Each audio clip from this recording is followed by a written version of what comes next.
All right. Peace, love, and law, family. Hope everybody can hear me loud and clear. Welcome to In God We Trust Academy podcast. And today is our work session day, and we are in season 6. Give thanks to each and every last one of you, as always, for your participation. Getting ready to get started in about maybe 4 or 5 more minutes.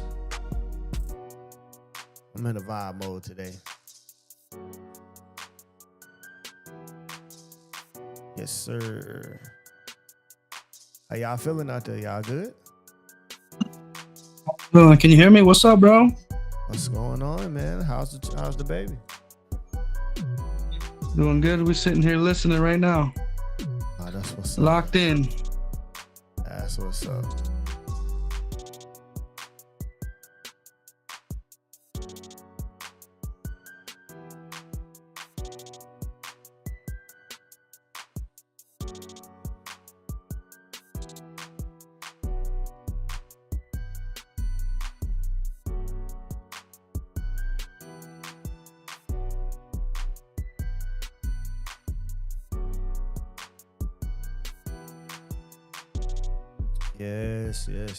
Yes.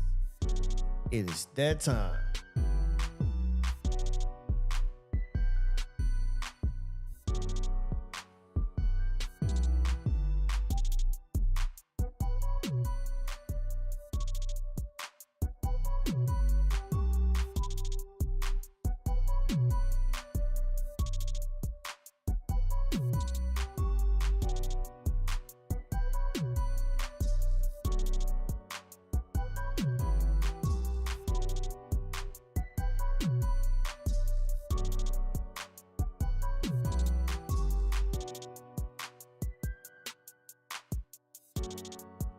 Alrighty, man. We finna get ready to get started. If you're in here, you're in here. If you ain't, you ain't. And I just, and I'm a very strong, not even just a believer. I know for a fact that God, the universe, everything, like, God always is speaking to us, like the universe is speaking to us. And every moment, to be real with you. And it's just, are we paying attention? Huh?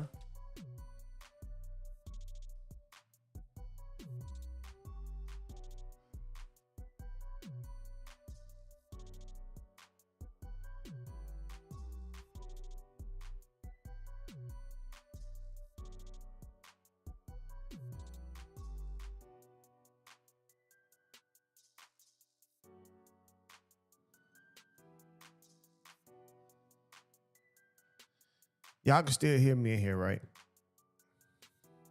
Just want to make sure. Yay? Nay? It kind of sounds like tunnel. I don't know if that's just me or.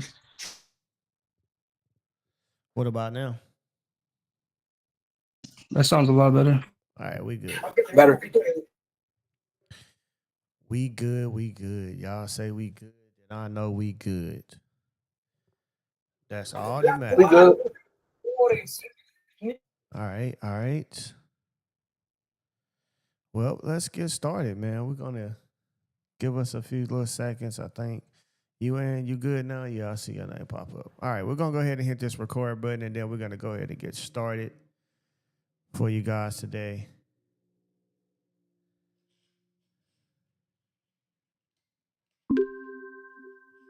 But as I was saying earlier, that the universe is constantly speaking to you every moment, every second. If you're here, you're meant to be here. If whatever you're doing right now is part of that journey, and based upon decisions as well, your alignment, all of that, it all goes into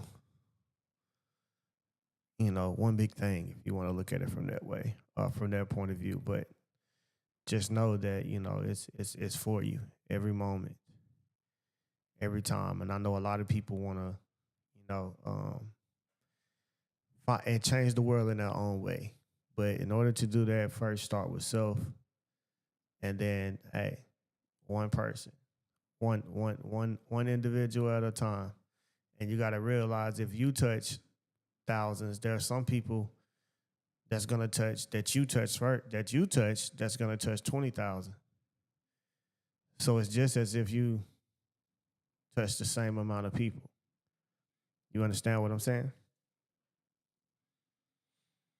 So hey, the universe is amazing, and it's a beautiful thing to be connected like we are, and and just in full alignment and being able to operate and do the things that we do.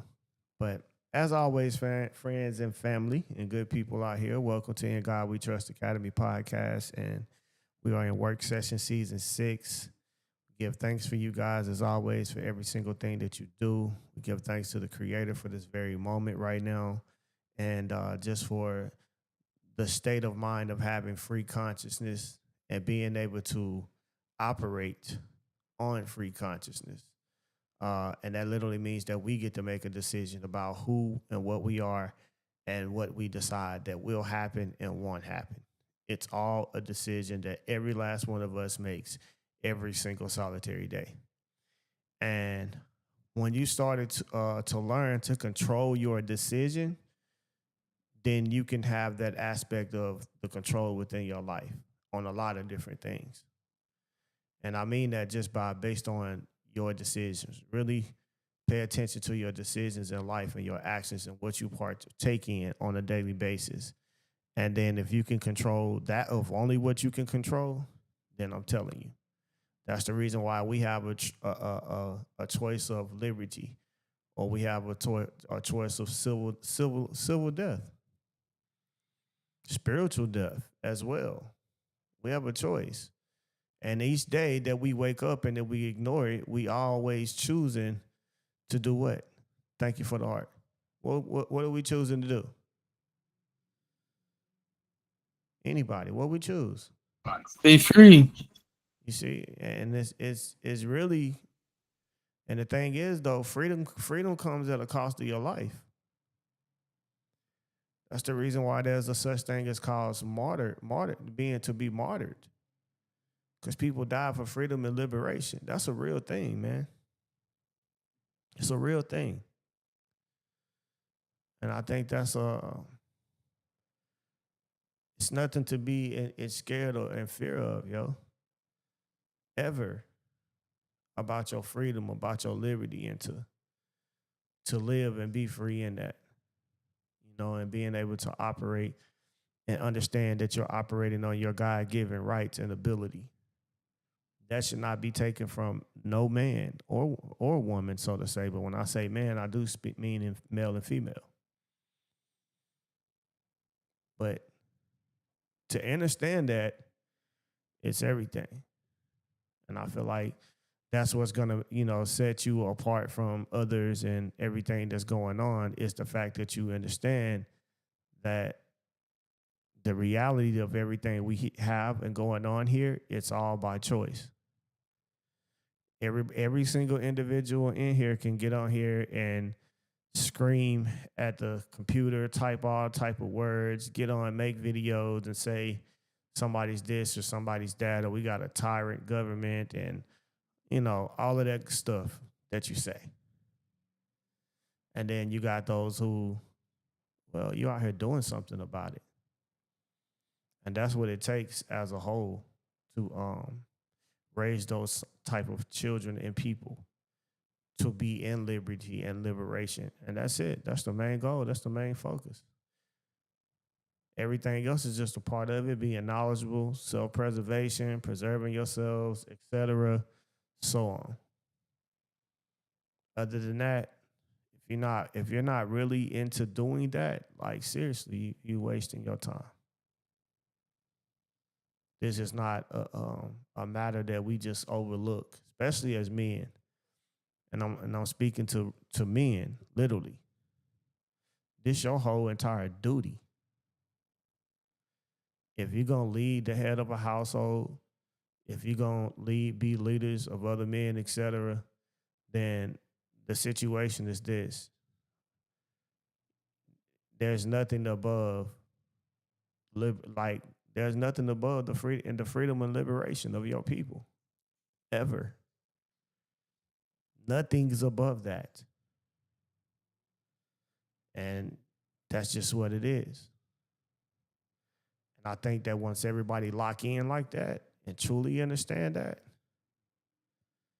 then you will really start seeing what it's worth for you. But I think that now, this age, we've never felt that, to know what it is to have it, to know if we even want to keep it. Do y'all understand what I'm saying? What I mean by that? Yes, sir. Yeah, you. You see what I'm saying? Like, that's a real thing. Like, we've never felt what it means to have full self autonomy, how to literally create law and obey in that law and still fully protect ourselves, be able to have peace, be able to make war, be able to make uh, you know, agreements, what you would call treaties, etc., amongst other nations, etc., and stuff like that. You've never felt that before, right?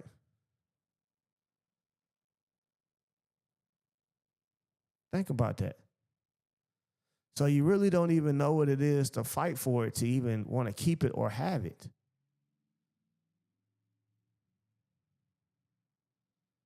You've never smelt it before. You never had a taste of it before. You know what I mean? And if you had, then oh man, you'd be like, hold up. That's why it's a real big thing for you guys to see what's going on in Africa right now. You're getting to see it. You're like, hold up. So we could be something. We don't have to be this. We could really do that. They over there doing it. We can do it. You get what I'm saying? I don't think y'all hear me in here for real. I do. I'm listening. I'm listening. I hear you. This a real I hear you over here. this a real situation, yo. I'm ready.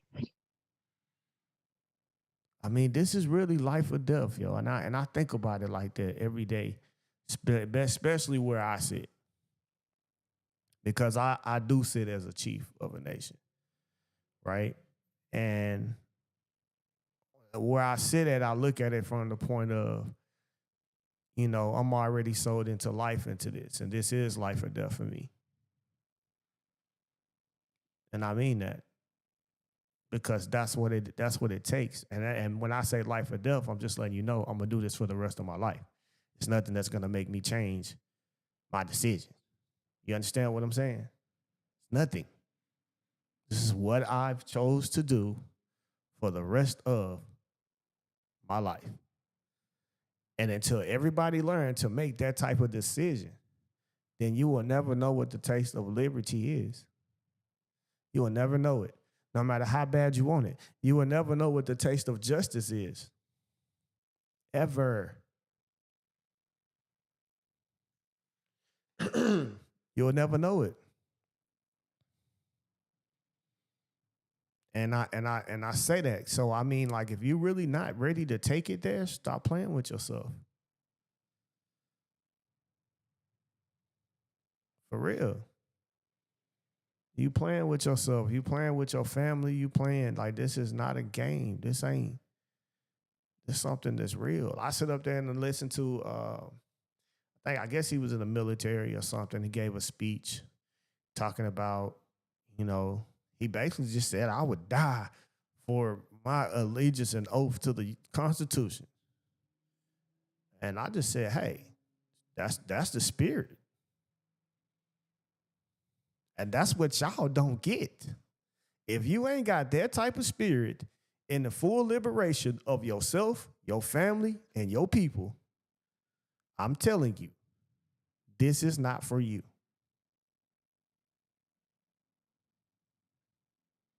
And I don't even know what's making me say this. I wasn't even gonna talk like this today. I had something That was totally in plan.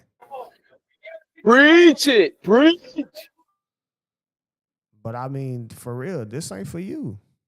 None of this is for you.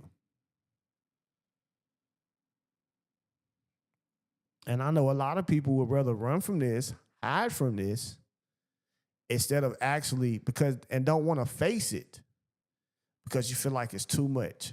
You're gonna live in fear of something. And I keep telling y'all this. They killing us in every aspect of life.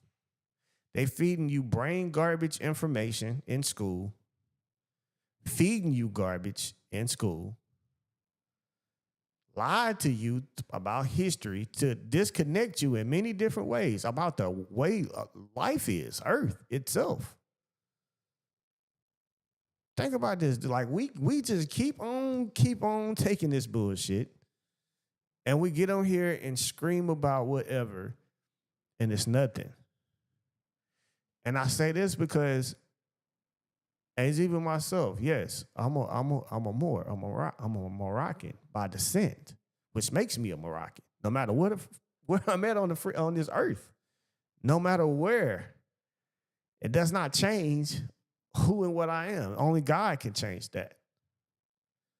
That's the point. But what I'm saying is this, and this is just a message, like for real. I don't care if you Hebrew Israelite. I don't care if you some other form of Moorish government organization. I don't care. I don't even care if you think we not who we say we are. None of that matters. Cause that's that same complex that you got to deal with about, oh, what do people say about you? It's called self-determination. So only self can recognize who you are. Sovereignty is something that's practiced, not something that has to be told that you can be something. It's an exercise. It's a practice every single day. But my point in me, what I'm saying to y'all is this, like, who cares about who and what you think is or ain't? None of that matters at the same day when I'm really blood kin to you and you call yourself a Hebrew, Israelite, or whoever, what you think you are. At the end of the day, my family, your family, we got to eat. See, that's what I'm saying. That's what real men got to come together and start breaking it down to the simplest, smallest form and start understanding, like, this is where we start. We start with the same common denominator that our family has to eat. First and foremost, you got to eat. It's okay to put yourself first.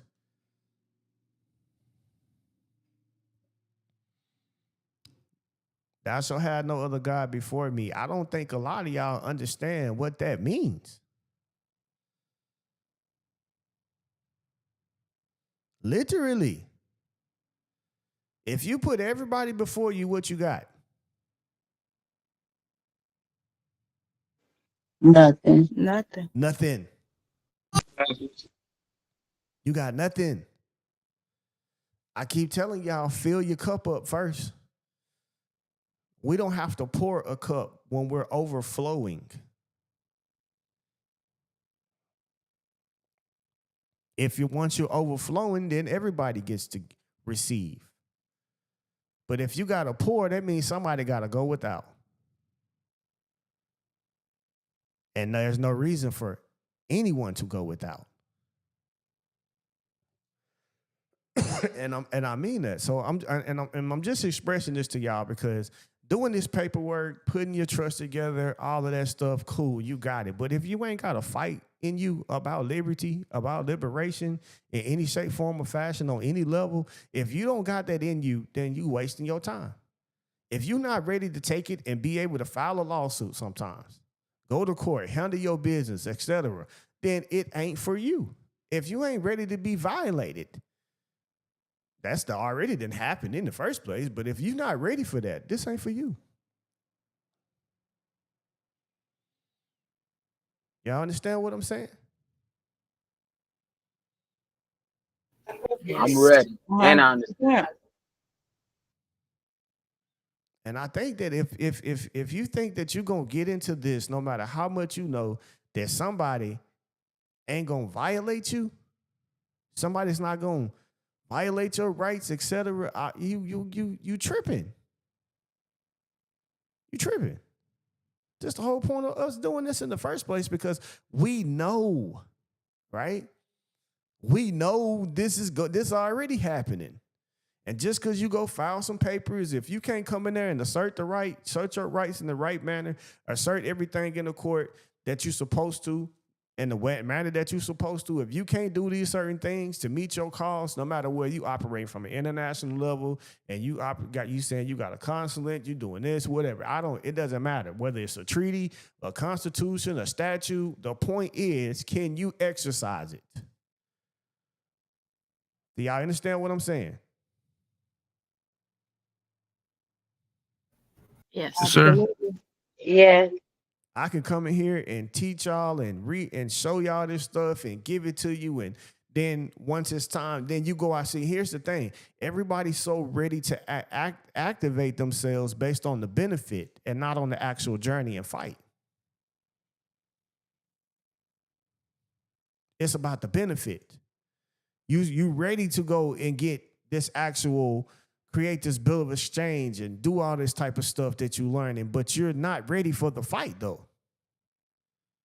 You see what I'm saying? Yeah. So if you're not ready for the fight, then you're not going to make it. Because there is. Every court's not going to treat you like you feel like you're supposed to win. Some people going to take it there. Do you not understand these people live off this?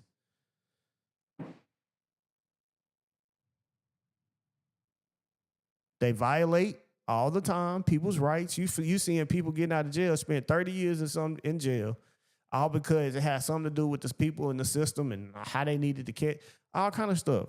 So people been had drugs planted on them, every different thing that you could think of. And y'all think these people are not ready to continue to do what they do because they feel like they can't be touched until that day comes that they are.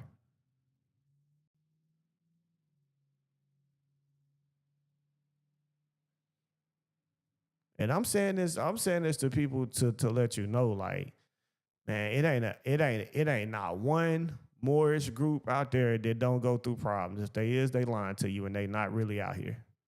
It's not one group of constitutional groups or whatever you got that don't go through some type of problem. It's not a guru or whatever y'all call us or whatever, teachers or whatever. It's not one out here that don't go through shit. Not one. They might not broadcast it, but I promise you, it happens.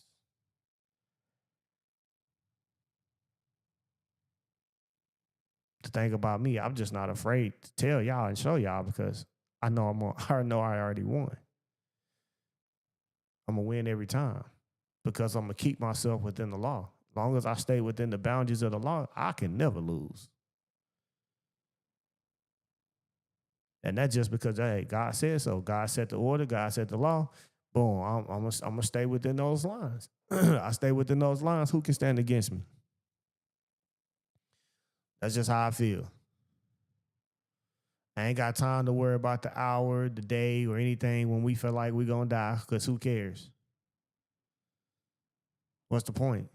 You know it's gonna happen, so that's out of my control. Let's on to the next thing.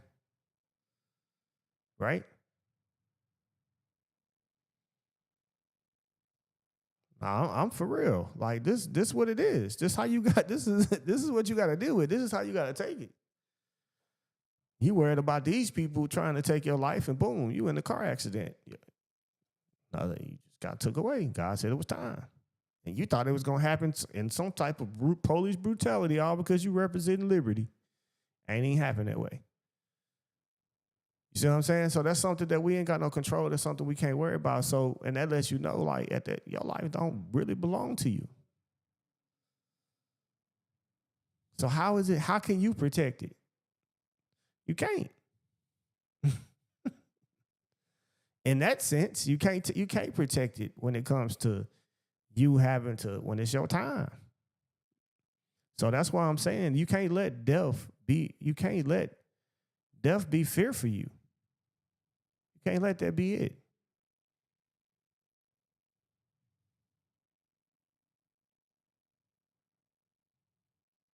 All right, I'm done talking, man. How y'all doing? Bless, bless. Hey. Good. Glad to be here. How about you? How about you? I'm good, bro. Inspired by your message. Inspired by your messages. I'm good. Yeah, he said it. He said it. I am feeling good, bro. I'm in a chill mode. I'm in a spirit right now, to be honest with you. So it's kind of hard for me to try to bring myself back down. But I feel it. I feel it. I feel it. I'm just letting y'all know, man. Like this what it is, though. We can't.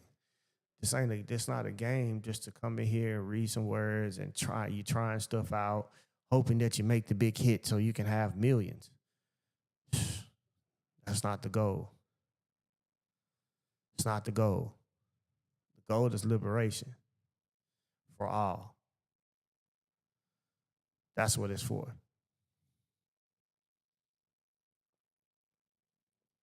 That's the goal. Nothing else. Liberation for all people who choose to stand within the law. Because if you don't stand within the law, then there's no liberation for you. I can't say there is, because it don't work like that. You see what I'm saying? You gotta stand. It's gotta be. That's why it says that equity, you gotta come with clean hands, right? That's real. All right. We got some testimonies before we get started.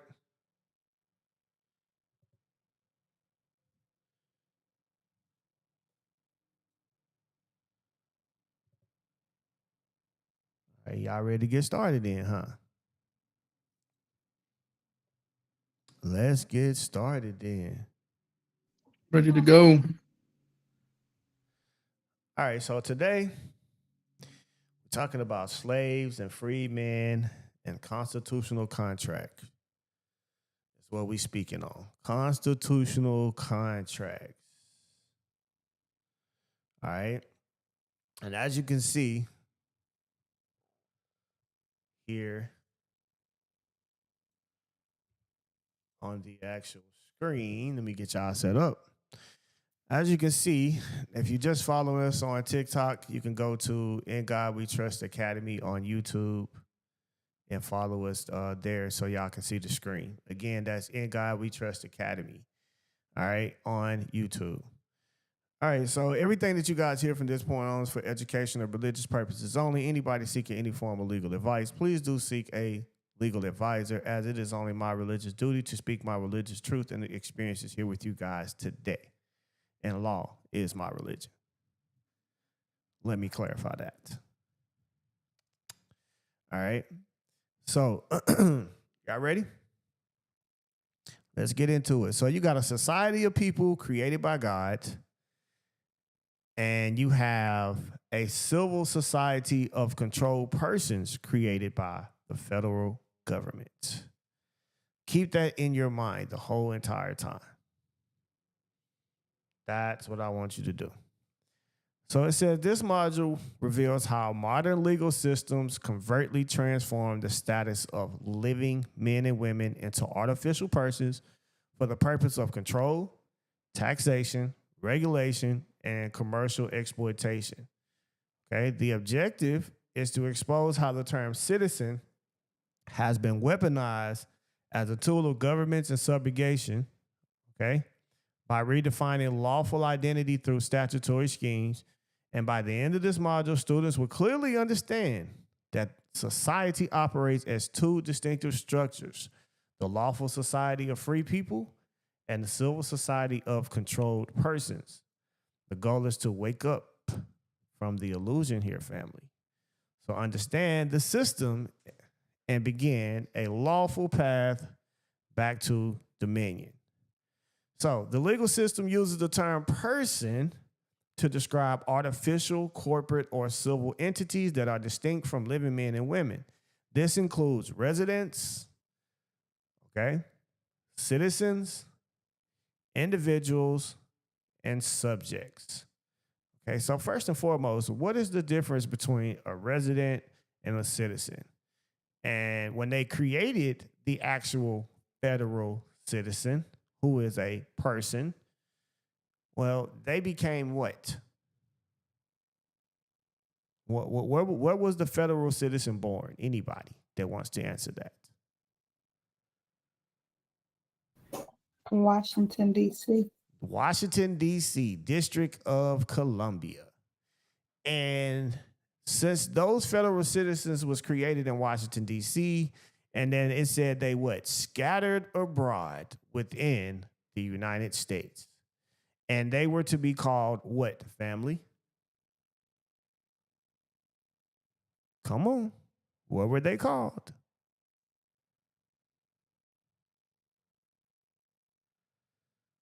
Residents. Residents. Citizens. Nah, they was called residents. They are residents. Okay? That's why they always ask you, as a resident of this city, where do you reside? As a resident of this county, where do you reside? As a resident of the state, they ask you, where do you reside? A U.S. citizen is clearly a resident.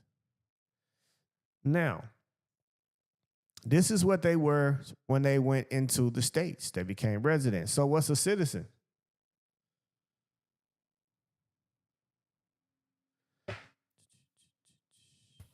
A resident.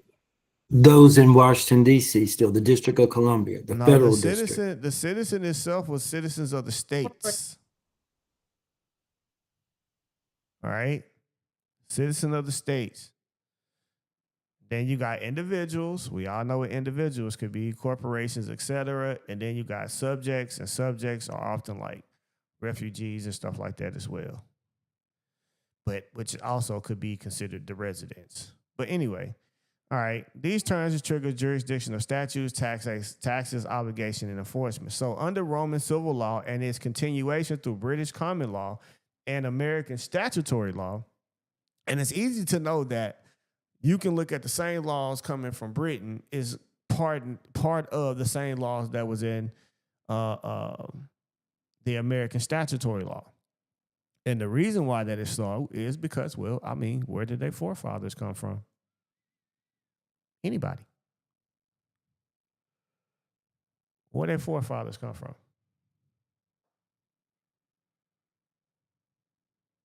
Y'all so quiet. Britain. Yeah, they come England? from Britain. Right? Europe. Yes, that's why this was called United States, Great Britain of America. It's what they used to call this at one point.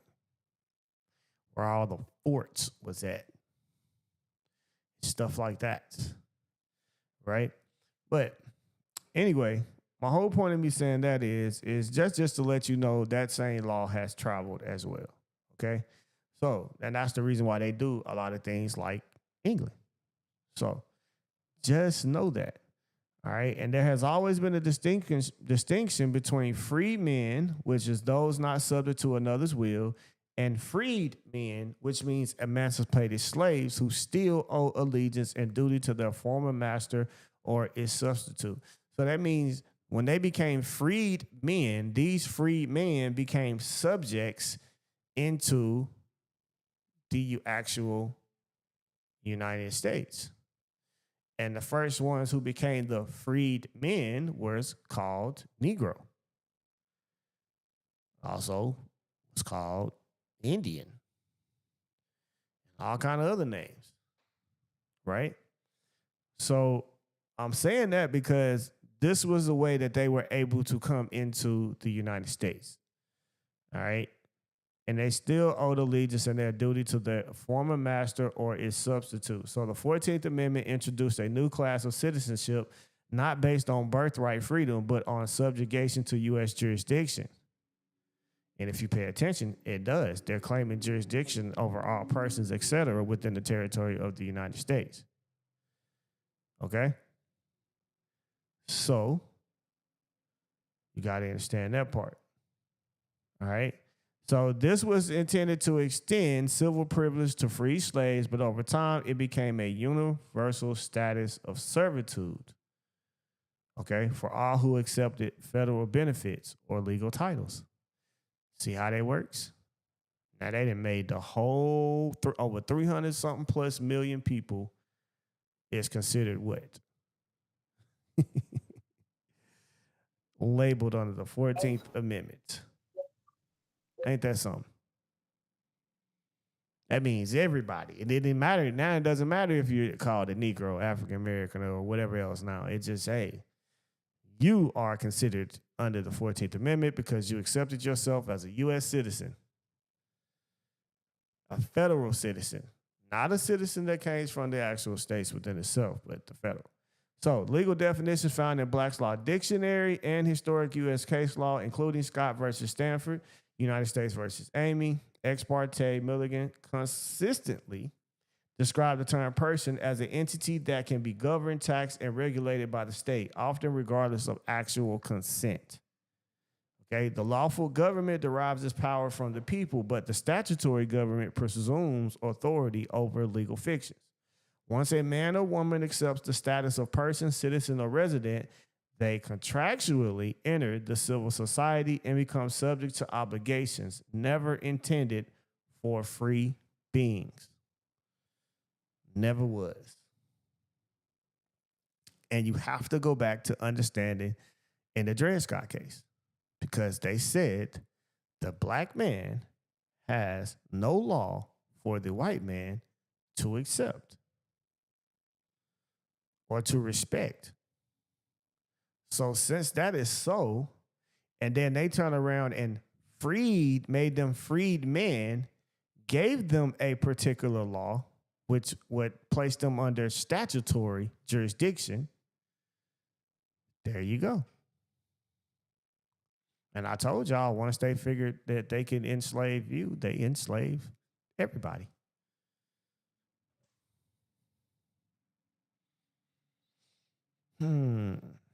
People arguing about slavery and they just don't know that, okay, your ancestors were just enslaved in a different way than you are being enslaved today. And they found a way to do it without you being a runaway slave, you know, a rebellious slave, having to make war with you, etc. Yeah, I understand what I'm saying. Yeah, Yes, sir. yeah. Smart with it. Yeah. Yes. Already. They found a better way to do it. Comfortable slave. Yeah. And then and like I said, it had nothing. Now they just understood that we can do this to anybody, everybody, no matter who it is. We can do this. And they did. Right? So now you're not operating as free beings. Every society has a structure, some based on spiritual law, others on commercial law. In the modern age, we are dealing with two-tier structures of society. One is hidden in plain sight. On the surface, we are told everyone is equal under the law. But again,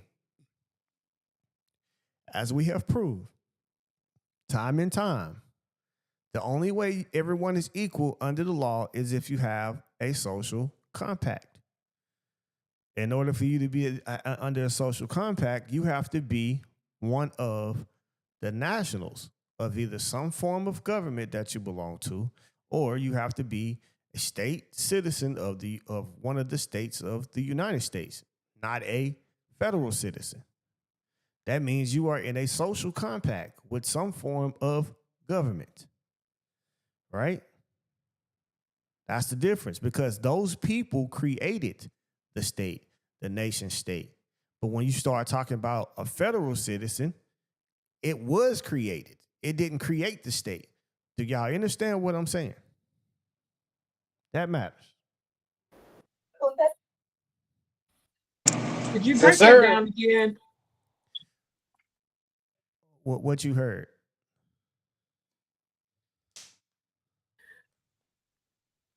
So I caught it, but I didn't catch it. I just want to make sure I got it. Like, you have to be a part of you're not the federal citizen, but a part of a form, like a form of government? Yes. Okay, got it. So, and that's what I'm trying to tell you. So you got to understand who the people are. The people are the one that, like I said, they form nations, they form tribes, they form states, those type of things, right? Okay, people do that. That's always going to be the people. So I'm saying you either in a social compact with a tribe, some type of nation, or you are in a social compact with a state, such as the Republic state of Alabama, the Republic state of California, whatever. You get what I'm saying? Got it. So either is that, because if you become a federal citizen, the federal citizen was created by the government itself, not by the people. Do you understand what I'm saying? Still jurisdictions. Got Yep. it. Yes. So now, if you think about how we saying it, we saying national, we talking about people, then we broke it all the way down to citizens of a state, and then it went from now. So you just went down from people, citizens of a state, which is now to be a citizen of a state means that you fully agree and consented yourself to that state's constitution, right? All right. Then it goes all the way down. Now, watch this. Now the government has created something, and it's called a citizen of the federal government of the United States. And when you look at it from that perspective, now, okay, so if the people has the highest power, then the citizen, you got the citizen of a state, and then you turn around, now you got a federal citizen. Now, somebody has to be a subject. Everybody can't have the same social status here. You see what I'm saying? Do everybody understand that? But people Yes. on the top, right? So that's my whole entire point. Because now we start operating into where you're saying that McDonald's has the same right to vote and do all this other stuff. McDonald's has the same right to, what do you want to call it? Like McDonald's right now can walk down to the county and vote on who the sheriff is going to be, is what you would be saying.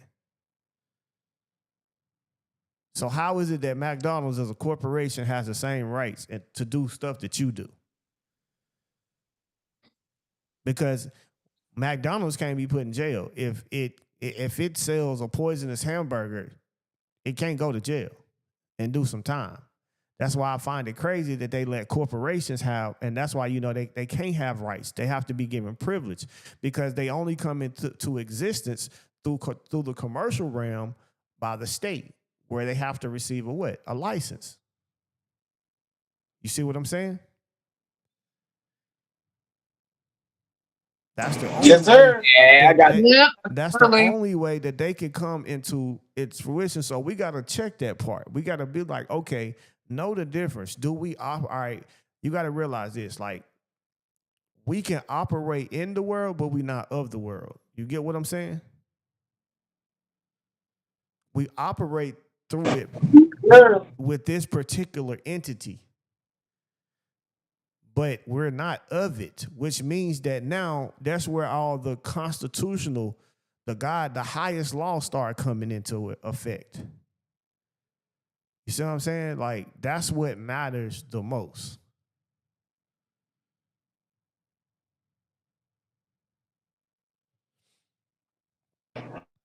And that's where you got to learn to start from. But anyway, let me keep reading. You will understand a little bit more for sure. All right. So now, at the top is natural law, which is what I'm speaking of, or the law of creation. Under natural law, every man and woman is born free. So to me, that means, see, and they don't mean, see, and I want everybody to stop thinking like free as just a single individual. No, it means free as a people. Because God made nations of men, which means male and female. You get what I'm saying? Know that. You're born free and endowed with the rights that no government can take away, right? So that means no outside, no foreign government can ever take this away from you. You could only relinquish that right yourself by fully not holding up your own nation and state in a form of sovereignty. right? So these include the right to liberty, property, movement, worship, and self-determination. All of that is exactly what a state is and what it does. It does have a right to freedom. It has a right to property because man has a right to what? The earth. We got a right of freedom of movement as a sovereign nation, as a sovereign political body. It has the right to have its own right of worship, which means to decide who and what God it will serve. As a state, as a nation, you get what I'm saying? Because remember, God is the one who judges nations. And then we talk about the self-determination that you get to decide that right. So that means everything starts at the beginning as a social compact. So these rights are not granted by documents. They are recognized by documents like the Constitution. So if you declare a constitution or you pledge yourselves and take oaths to these constitutions, et cetera, then guess what? You the people. Right? Below natural law is constitutional law, the framework that outlines the limited powers. So natural law means that you got the right to consent. Constitutional law is what you consented to. Y'all got that part? It's what you consented to. Yes, sir. The natural law is meaning that you got the right to make and have that actual decision. Meaning that you got a free state of conscience of mind to make a decision to say yes or no. Okay?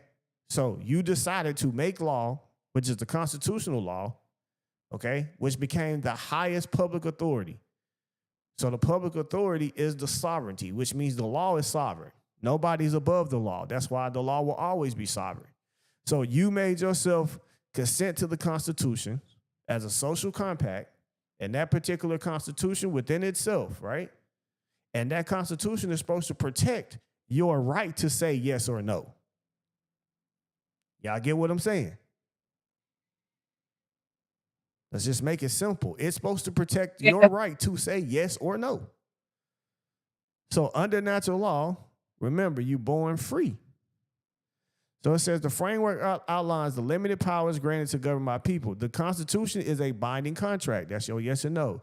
Those who know how to assert it properly can use it as their sword and shield, right?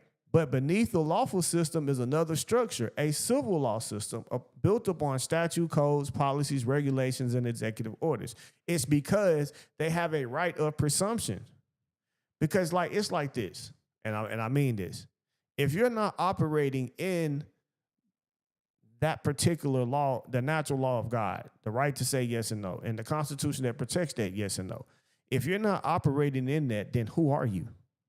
So now I have the right to presume because your performance is not that of the law. If it did, it would override everything anyway.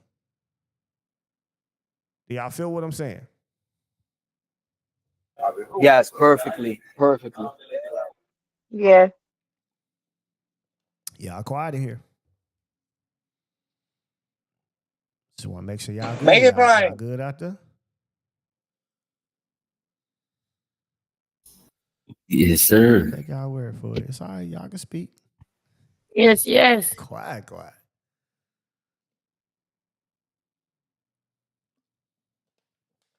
Long as you know, though.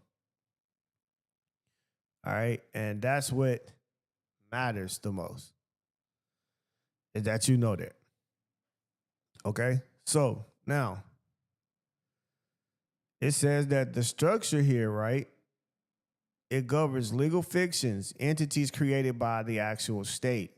These include trusts, corporations, agencies, and most importantly, what the state presumes to be you. At birth, a child is issued a birth certificate. That's the way the state's way of saying that you have come into existence.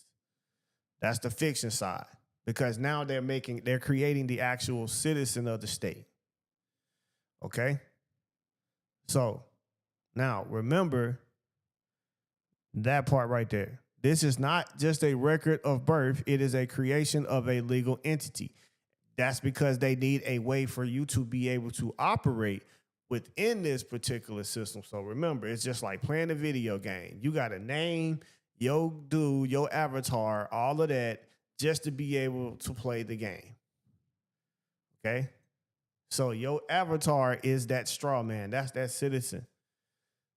The game can penalize you for something that you may do against the rules and take away money from you on the game based upon the currency. It's the same situation, right? That you're using in the game.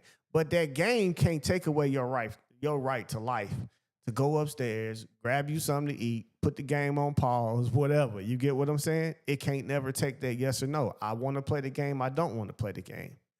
I want to go grab something to eat. Matter of fact, I want to abolish this game.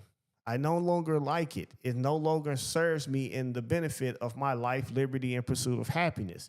So now I'm going to pick another game because this game gives me life.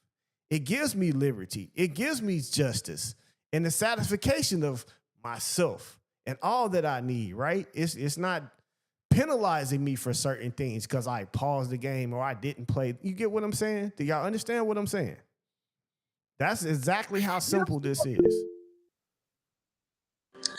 So basically, It's really the that game simple. can't charge you to be on pause when you take your time out. You I have can't the hear y'all. freedom Y'all to went out on me. engage or disengage. Might be something wrong.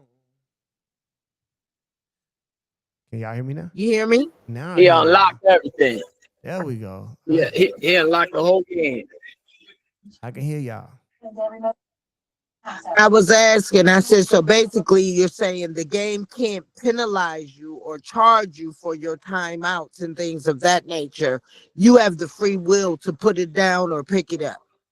And you Basically what you say. you gotta understand to assert your right. So that's like when you assert your right, then you understand the game is not a part of you, like your physical, Right. physical you.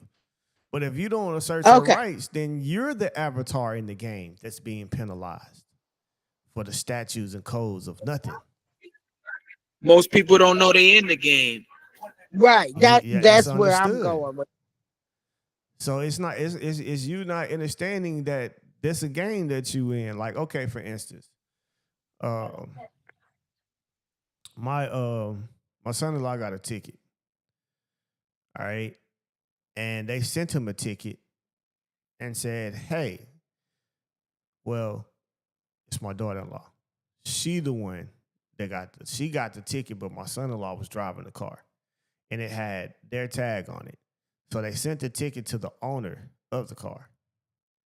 And so here's the thing. If I'm playing the game, then I'm going to accept the ticket and just pay for it. But if I'm not gonna play the game and deal with who I am in my living nature, then it's like, bro, they don't even know it's me. You know what I'm saying? It's just like, because anybody could have, they don't know it's me. Like, that's just like somebody logging my name on Call of Duty right now. Then you don't know it's me. You could say, oh, well, it was him. He did it, but it might be mine. But am I the one that did it? Can you prove that? See, now we're talking about the living now. So you can't prove that it's me. There's no proof that I was the one driving the car. You just got a picture of the back of a tag that went through a red light. Prove it. Now I'm dealing with the living. I challenge it. I'm not a part of that game. I can't be penalized for it. And we can go even deeper to that. I'm not going to go that deep, but I'm just saying, because there's still no injured party. Nobody's hurt. Nobody this. There was no damage. Nobody was whatever. We good. Because I'm not a part of that game. All right? So understand that. Okay? Understand that.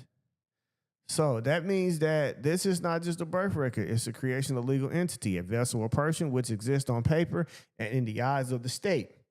From that moment, the system begins to presume that the man or woman who is of God is one and the same as a corporate entity created by the state. And this is the beginning of what they call legal bondage. So statutes do not apply to people, okay? They apply to persons. This distinction is everything. Courts, taxation, agencies, and administrative office all operate under the presumption that you are voluntarily acting as a person subject to their codes. They presume that you are a citizen under the 14th Amendment, which is not as the same as a state national or a free American or some foreign national, etc. They presume that you are a resident of a federal district and not a man or woman of the land. And this trick works because the people do not rebut the presumption. And I keep saying you that our duty is always to make sure that we satisfy the record. Because the main record holder is who? It's you. Only you know about you. And you know who you are. You know where you stand. And you must preserve the record. If you don't assert that right, you don't have that right. And again, it's considered that you are the avatar of this game. Okay? All of y'all got these avatars on these social medias. That's not really you. But it's an avatar that is a reflection of you that's operating within the system. And they can penalize this avatar. But can they really just penalize you as a living? No. Didn't do anything to you. You see what I'm saying? But if someone uses this particular social media network, etc., to cut off your freedom of speech and use it against you, then as a living, you get to do what? You get to sue. Donald Trump showed you that, right? Sue Facebook. Yeah, quick. So this is serious, guys. This is serious. You have to He sued learn. Facebook and then invited him to the White House. Yeah, that's crazy. But you have to, guys. You have to be able to rebut. So by default, you are placed in an inferior society. And I always tell you that there's nobody out here that's going to place you above them. So one governed by contracts, license, permits, fees, and taxes. This is not done maliciously, okay? It is done bureaucratically. And the state has created a legal society where all persons are treated as subjects. The only way to return to the lawful society is recognize the fraud, correct the status, and operate by law, not by policy. That's it. That's all we're doing. We have to always correct the status because they're always on a state of presumption and presuming this is who you are and what you are. So you should understand the word person is in law does not mean a living man or woman. And that also, you should also understand that the origin of their legal status and how it was created without full disclosure through birth certificate, license, and presumed contracts. You should also know civil rights are not natural rights and that the civil privileges can be revoked because they are granted by the state. Natural rights, on the other hand, are secured by law and cannot lawfully be infringed. Okay? So you also need to understand the process of removing themselves from the inferior society of legal persons and reestablishing themselves in the lawful society of free people. Okay? So freedom is not a declaration. It is a status proven by action. I keep telling you, standing and lawful understanding. It's not something that you put on a freaking paper. Y'all got that? It's not.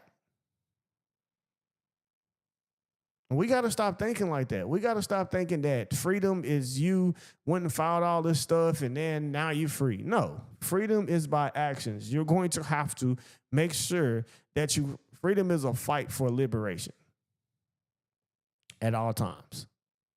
And that's a choice that you made. Hey, remember that choice, the yes and no, that's what I'm talking about. That's freedom. That you automatically decided I'm going to always fight on the side of liberation. And I will defend it and protect it. That right there in that very moment is freedom. It's not all this other stuff that you guys think. That what I just said to you is freedom alone. Because everything else follows that. All right? Make sure you know that. So, this is about the creation of fiction and how the system manufactured a legal identity to control you. Okay? So in legal terminology, there is a sharp, purposeful distinction between the natural man or woman or person. The term person is, as defined in legal dictionaries, government statutes does not mean a living human being, but rather a, corporate, okay, or statutory creation that is capable of holding legal obligations, being taxed, fined, regulated, and held to contracts at the time of birth. Remember, that birth certificate is created, okay? It's created right then and there. And there's no record of a living soul, but a registration of the event, which serves as a basis for the creation of a legal fiction that exists on paper only. That fiction is often represented in capital letters and function as a government's point of contract for applying statutes and obligations. So statutory law, as opposed to constitutional or natural law, operates solely in relations to legal entities and contract. It requires a consenting party to interact with the system. However, consent is presumed through silence, use of government benefits, failure to rebut assumptions, and they also in participation in commerce under the legal name. So that's just like where they say, hey, you can't collect rainwater. Bro, that is a God-given right. Like, you see what I'm saying? But if the people don't say anything, then that statute and code ordinance stands because you didn't assert your right. You have to assert it. All right. So the 14th Amendment to the United States Constitution codified a second class of citizenship. This citizenship was not the original state-based status under the Republic, but a federal civil status created for emancipated slaves and gradually imposed upon general population. This new citizen is defined as someone subject to the jurisdiction of the United States and is therefore assumed to be governed by statutory law. Legal presumptions are foundations of control in modern legal systems. If a man or woman does not properly challenge the state assumptions about their identity, the system will treat them as a fiction it created. And this makes the man or woman appear to the court as a legal subject under civil obligations without the need for any direct evidence or contract. Okay, so most people live their entire lives believing that the name on their driver's license, bank card, or court document refers to who they are. They sign documents, pay taxes, answer to authorities, and never mail and receive mail under that name. But very few have ever asked a simple but crucial question: what is that name legally speaking? And is it you, the living man or woman, or is it something created by another power for the purpose of legal administration? The answer lies in the understanding how governments interact with the population. A government cannot govern free people directly. It must deal with them through lawfully created mechanisms. In the case of most people, this mechanism is a civil entity, a legal fiction that resembles their name but not them. It is an entity that is entered into contracts, taxed, licensed, summoned, and regulated. But this only works as long as the man or woman remains unaware of the distinction. Okay? It's the only way.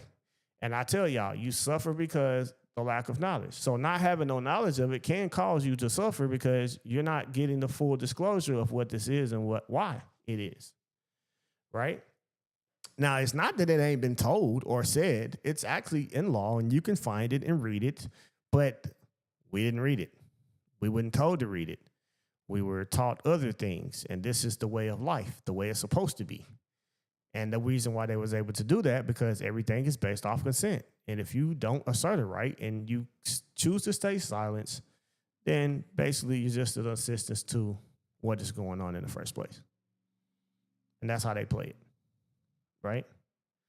So, understand that part.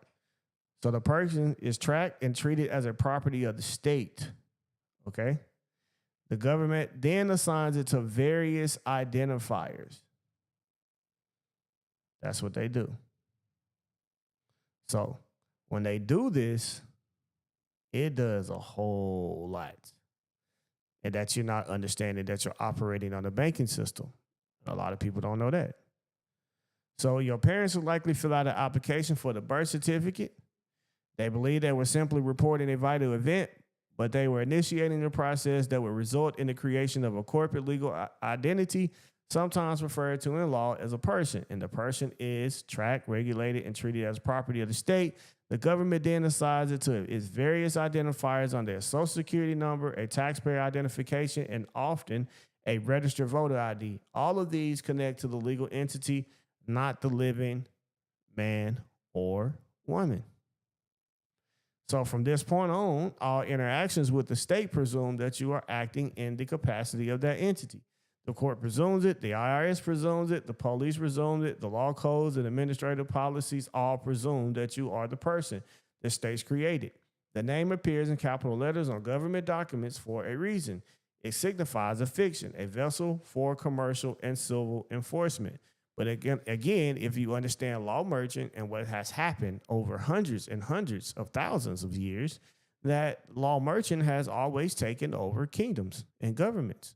Law merchant has established itself through trade and commerce, a whole separate court, and they place everyone in it, right? So the way that this happens is also this. If someone owes, like back then, if someone owed a country or a king or the king owed someone or whatever, they had to give up what they had possession of. So whether there was some type of grain, whether it was, if they ain't had none of that, they had to give up a daughter, a son, they people, some fold, they slaves, whatever. Whatever you got, you need to satisfy this debt. They might ask for 1,000 horses. You see what I'm saying? So when it comes to the United States, what did the United States have? It didn't have nothing. So it created something. And this is what it gave you because it owed you, owed the people. But it made the people sit and take the position of this particular entity instead of actually being in control of it. Right? That's what you get in here. So that's why they get to presume that you are the taxpayer, because you acting like it. Right? So from this point on, all interactions with the state presume that you are acting in the capacity of that entity. The court presumes it, the IRS presumes it, again, the police presumes it, and all the laws and codes do, okay? So the name appears in capital letters on the government docket for a reason. It signifies a fiction, a vessel for commercial and civil enforcement. This is not merely in maritime and commercial law. The use of capital letters indicates a vessel or corporate body. The system uses this to avoid direct interaction with the natural man, which would require proof of jurisdiction, voluntary consent, through a legal fiction, the state exercises authority without lawful obligation to prove its legitimacy, because it presumes you have accepted the role. This is how statutory obligations are enforced. It is not that the law reaches out and binds the living man. Rather, the man steps inside a role, often unknowingly, and agrees to be treated as a legal person. And this person, unlike the living being, has no inherent rights. Its rights are privileges and extended and revoked by the legislature. It cannot speak, feel, or object. It can only act through its representatives. And unless rebutted, the system presumes that you are voluntarily representing this entity. You got to preserve the record. All right, this deception is subtle because it's actually devastating. All right, it allows for taxation, prosecution, licensing, and control, all without your informed consent. And unless you actively rebut the presumption, well, the courts will continue to treat you as legal fiction. No different than a corporation or a trust. And this is how legal slavery is perpetuated, by contracting with a created identity that was never truly you. Which is always why I always say we must always, because a lot of people put an affidavit in and say, I'm this, I'm that. All right, cool. That's just facts and evidence. Okay? So the next thing, remember, the man knows law because he is the creator of the law. So that means that we all need to know how to operate the law because we're the creator of it. Do y'all understand that part? We cannot be ignorant to something we created. That's kind of stupid, right? Facts. So we got to make sure that we know the law. That's why it's inexcusable. The law, the ignorance of the law is inexcusable because you are the creator. So once you understand that part, that's why it's important to ask questions. So we're going to ask questions. People always say, well, the king asks questions. Okay, well, that means our questions should be done through what? In court. Well, what should our questions be done through? Because if I state who I am, and then I ask for the production of who you say I am, then what do we have? Are we supposed to do motions Yes. to then have This record? You do a motion So, to produce for the record, on the record, that one, they are who you say you are. So tell them to prove that you're a U.S. citizen. Tell them to prove all of this stuff first. Then do a motion of production for who they are in relations to this case. I have a question, Eric. Hold So on. you were saying about, oh, okay. Hold on. I'll get to you. So I just want to make sure that y'all get that part, because again, a lot of people like to file affidavits, but the affidavit has to be followed behind the motion, because the affidavit is just entered in as evidence. Now, the reason why they have to rebut the evidence, because the evidence stands as what? Facts. So if the evidence is not true, then it has to be objected, which is why they have to object to every point made in the affidavit. They have to answer yay or nay, because it's a form of rebutting the actual evidence. Okay? So now, if we state for the record who we are, what you are, etc., and the only law that you consent to, and tell them to show proof of whatever it is they're speaking on, show me the proof. From that point on, jurisdiction has to be established. And that just literally means motioning by, okay, what gives you the delegation of authority? And you don't even have to say too much. What gives you the delegation of authority to violate constitutional laws such and such? Now you're operating as a what?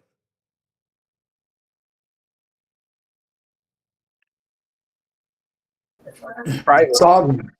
You operating as the people. People, You operating as the people, yeah. Right? Now you operating as the people.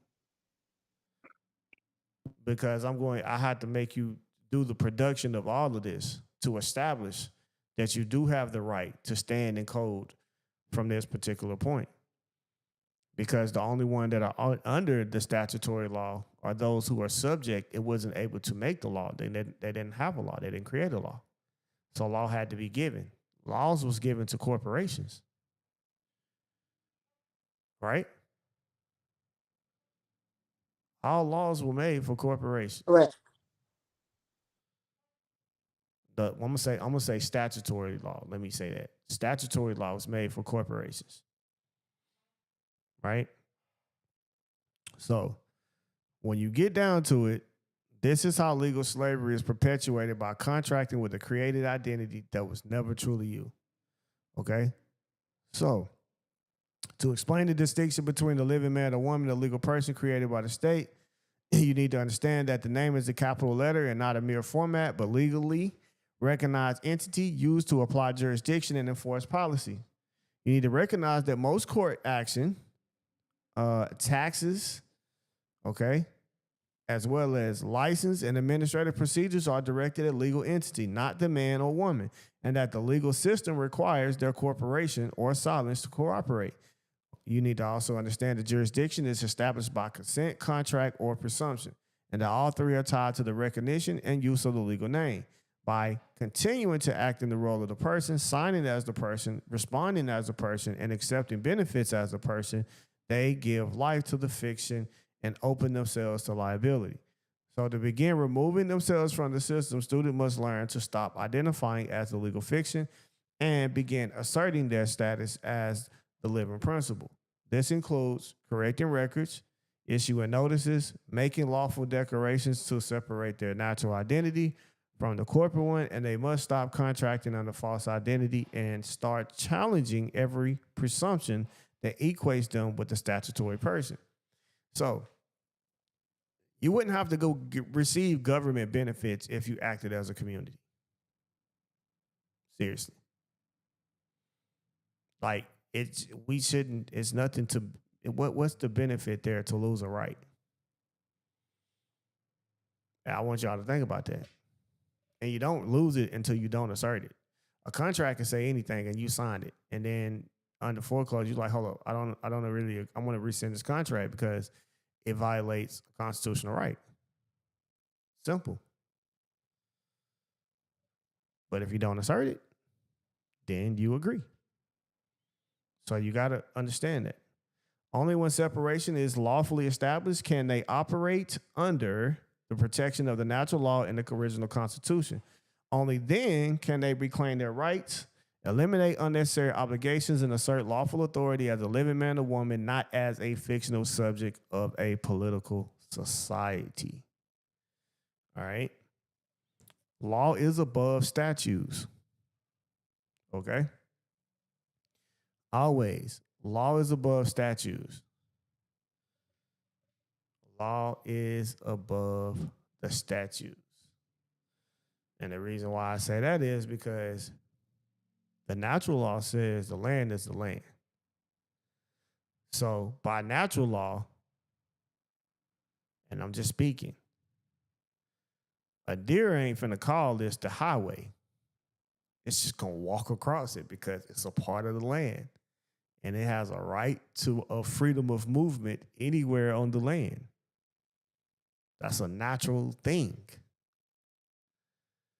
Statutory law was designed to create a form of society to operate within those boundaries. To say you have to be this or that and have this type of license and to be able to operate in this capacity on this particular public highway. And now we're going to charge. See, the land belongs to the people. So, and this is what I'm saying. Think about, and this is really, like, really think about it like this.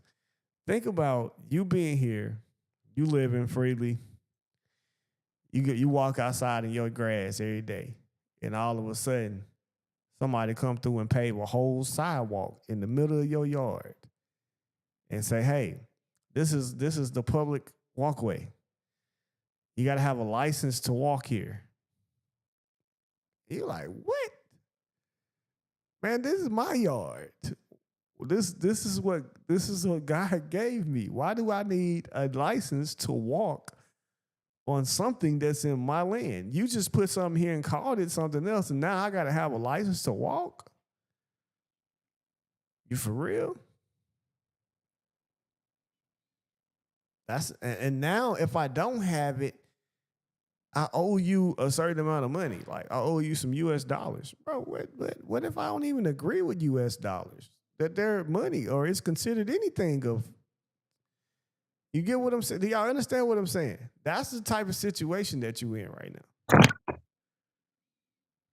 Like let's just say like now, let's just say y'all don't even know what we'll call it. I don't know, the P dollar or something. And I tell you and I say, hey, you walked on this sidewalk and you owe 1,000 P dollars. And if you don't give me this 1,000 P dollars within this amount of time, we're going to put you in jail. And then we also got the jail on your yard. And we're going to make you serve time for some P dollars.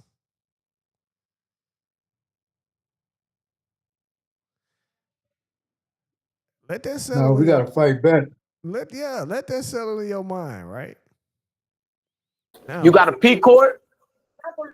Now, what happens? What happens when you flip the script and say, okay, I see the game you playing? Well, I tell you what, since the state wants to run its highway, its walkway through my yard, well, I'm gonna tax y'all.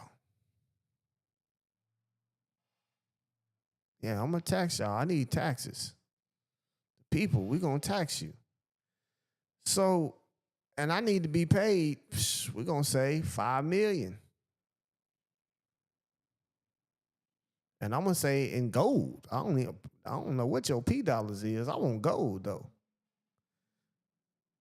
So now, every time you get on that walkway, oh, you got a license today? Nope. Y'all got my $5 million today? In gold? Nope. Well, it look like you're gonna have to set that penalty off then.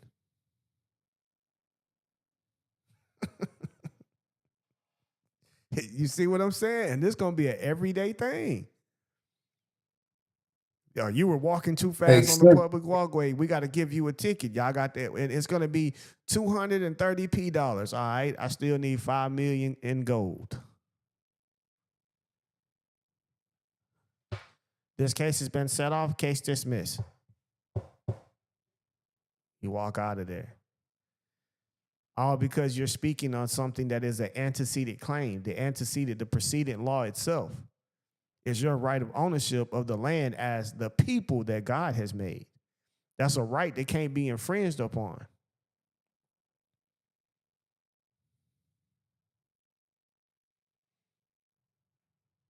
Mm-hmm.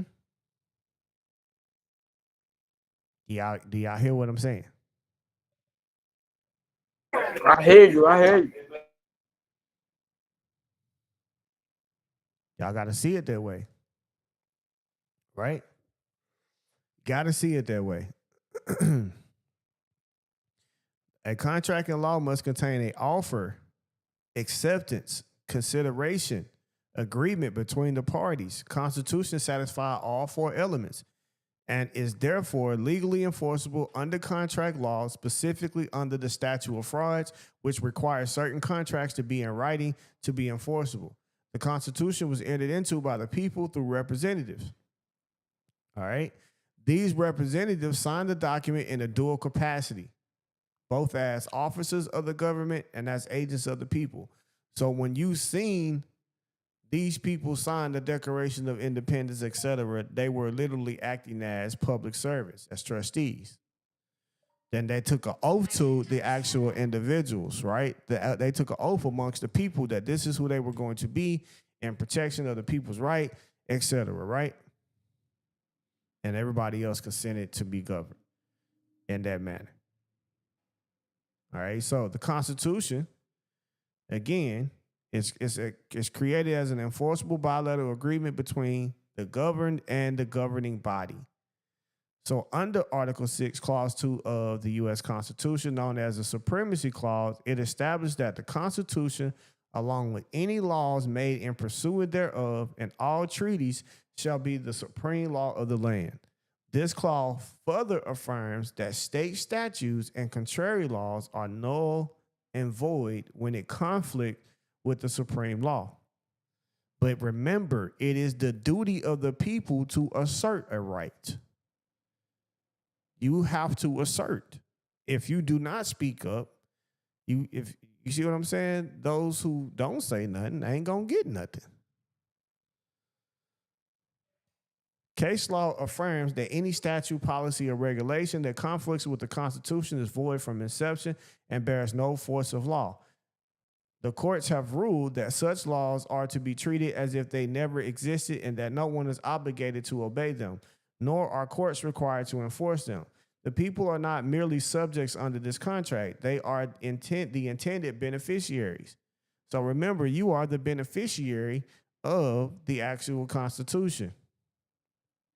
The legal status grants them standing to demand performance of every right secured by the document and to challenge any action, statute, or process that violates its provision. Many people believe the Constitution is a historical relic or moral statement, a kind of national scripture to be admired but not acted upon. This belief is one of the most dangerous misconceptions in legal and civic education. The Constitution is not a philosophical document. It is a written legal contract. It was constructed in writing, signed by representatives, and ratified by the states. It contains clear terms, conditions, powers, and limitations. These are not suggestions. They are binding obligations upon every governmental body, every officer, and every court. To understand this, one must look at the basic structure of a contract in law. A valid contract must contain four elements: an offer, an acceptance of that offer, consideration, which is something of value exchanged between the parties, and mutual agreement, often referred to as the meeting of the minds. The Constitution contains all of these. The offer was proposed, structure of government with limited delegated powers. The acceptance came through ratification by the states. The consideration was the mutual exchange of power for protection. The people authorized the government to exist, and in that return, the government pledged to protect their inherent rights. The agreement was the signed document itself. So that's the first contract that you should always be operating off when it comes to operating against the actual government, any form of government. Okay? What elevates the Constitution beyond ordinary policy is its enforceability. Remember, key word is enforceability. You have to what? Let me hear y'all say it. What you got to do? Enforce. Enforce it. Enforce it. You have to enforce it. Right? You have to enforce it.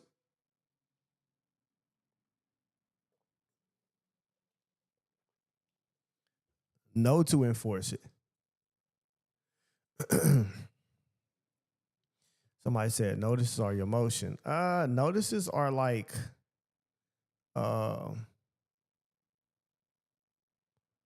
notices is like a notice. It's a correspondence, but it does not move the court. It just gave notice of something. So, but it's how you now a judicial notice is something that could be entered into evidence and facts. That's another thing. All right. So understand that, guys. You have to understand there has to be enforceability. It qualifies as a contract under statute of frauds, which requires certain types of contracts, including those involving long-term obligations or those between sovereign entities, to be in writing. The Constitution literally meets, okay? The Constitution meets the requirement at all times when you look at it. All right? Its text is fixed, its signatures are verifiable, and its authority is supreme. So what that means is it's locked in. It's a done deal. The thing is, it don't even need no interpretation. Nobody has the right to interpret it. It says what it means what it say. They didn't leave it open for interpretation either. Okay? Article 6, Clause 2 of the Constitution, also known as the Supremacy Clause, declares that the Constitution, the laws made in it, pursuance thereof, and all treaties are the highest form of law in the United States. This means that any contrary state statute, local ordinance, agency regulations, or executive order has no legal effect if it conflicts with the Constitution. The clause also commands that all judges, both state and federal, shall be bound by it, regardless of any contrary law or constitution in any state.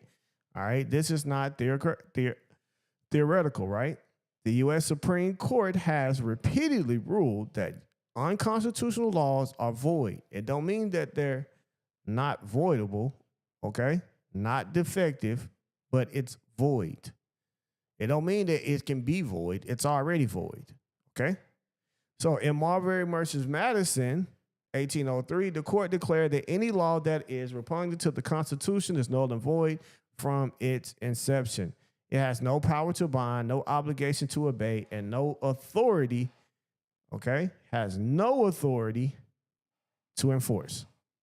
Such laws are to be treated in law as though they never existed, and this legal doctrine means that a statute in conflict with the Constitution cannot survive judicial scrutiny when properly challenged. Furthermore, the Constitution explicitly makes the people and the beneficiary of its protection. All right? Explicitly, guys. This means that every man and woman was standing to invoke its term in their own defense. Do y'all hear that? I keep telling y'all, ain't no marching with no sticks saying we want justice and we want peace. It means that you yourself have to assert this right. You, the people. It's your job, nobody else. Okay? So this means that every man and woman has standing to invoke its terms in their own defense. If the state, a court, or agency attempt to impose a statute, rule, or process that conflicts with the Constitution, the beneficiary has the lawful right to demand that the contract be honored. So that means you got to assert it. You got to say something. You got to exercise it. Okay? This is done by invoking the Constitution directly, referencing the violated provisions, and demanding the specific performance. Specific performance is a legal remedy used in contract law to compel the other party to fulfill their obligations as written. When the government fails to uphold the Constitution or act in its violation of it, the people can demand specific performance in any court of competent jurisdiction. The claim is simple. I am the beneficiary of this contract. The agent of government has violated it. I demand the enforcement of the contract terms in my favor. And we're talking about the Constitution. Their perspective transformed the Constitution from a passive document and an active shield. It is no longer something one appeals to. It becomes something one demands performance under. Okay, got to assert it. The moment one stands on the Constitution as a contract and asserts their role as its beneficiary, the burden shifts to the government to prove its actions are lawful within the delegated authority. And you can do that by moving the court with your discovery tools, asking certain questions for them to produce and show proof of delegation of authority, to show proof of certain jurisdiction. And the only way you can do that is say, okay, well, you strip them fully with the actual constitutional law itself. You can do it. I've done it. It's easy to do. But you can't do it if you don't know the law. So by the end of this module, you should understand the Constitution of the United States. It's not a symbolic document, or a historical relic. It is a lawful binding contract between the people and the government, enforceable in any court of law. Okay? You will recognize that the Constitution is structured to protect the rights of its beneficiary, the people, and that any government action that conflict with this provision is void, unenforceable from the moment it is enacted. So it is the people who has the right to bear arms to stop tyranny in government. Nobody else's job. It's your job. It's a duty. It's a duty to protect and defend because you're part of the contract. All right? You got to understand that part, right? So also, you will be able to explain why the Constitution satisfies all elements of a valid contract under law, and they will understand they are in the intended beneficiaries of this contract and that their lawful role is not to beg the government for justice, but to demand performance under a binding agreement. They will be equipped to invoke Article 6 of the Constitution and cite relevant Supreme Court proceedings confirming the nullity and unconstitutional laws as well, right? So most importantly, you will leave this module prepared to assert their standing as a lawful men and women under contract, not as subjects and under statutory policy. They will know and how to cite the Constitution, not as a political argument, but as a lawful command. They will begin to serve every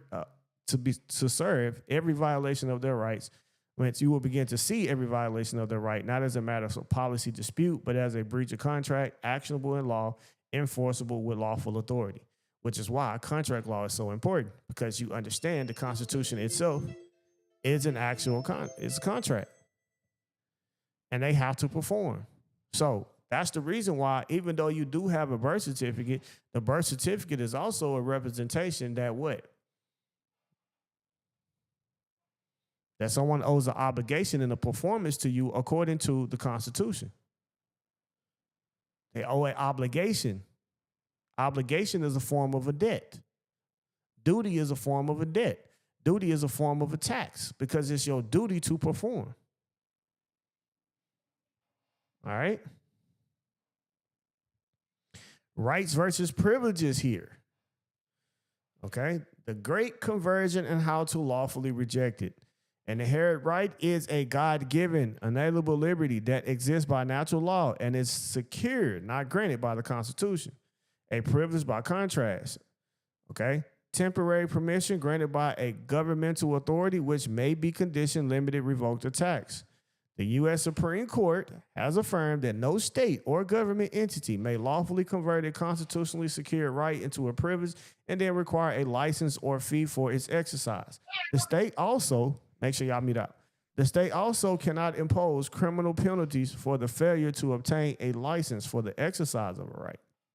Also, in Murdoch versus Pennsylvania, 1943, the court ruled that a state may not impose a license tax on the exercise of First Amendment freedoms, including the right to evangelize, as this constitutes a prior restraint on a right. The court declared that requiring a license for a right is unconstitutional.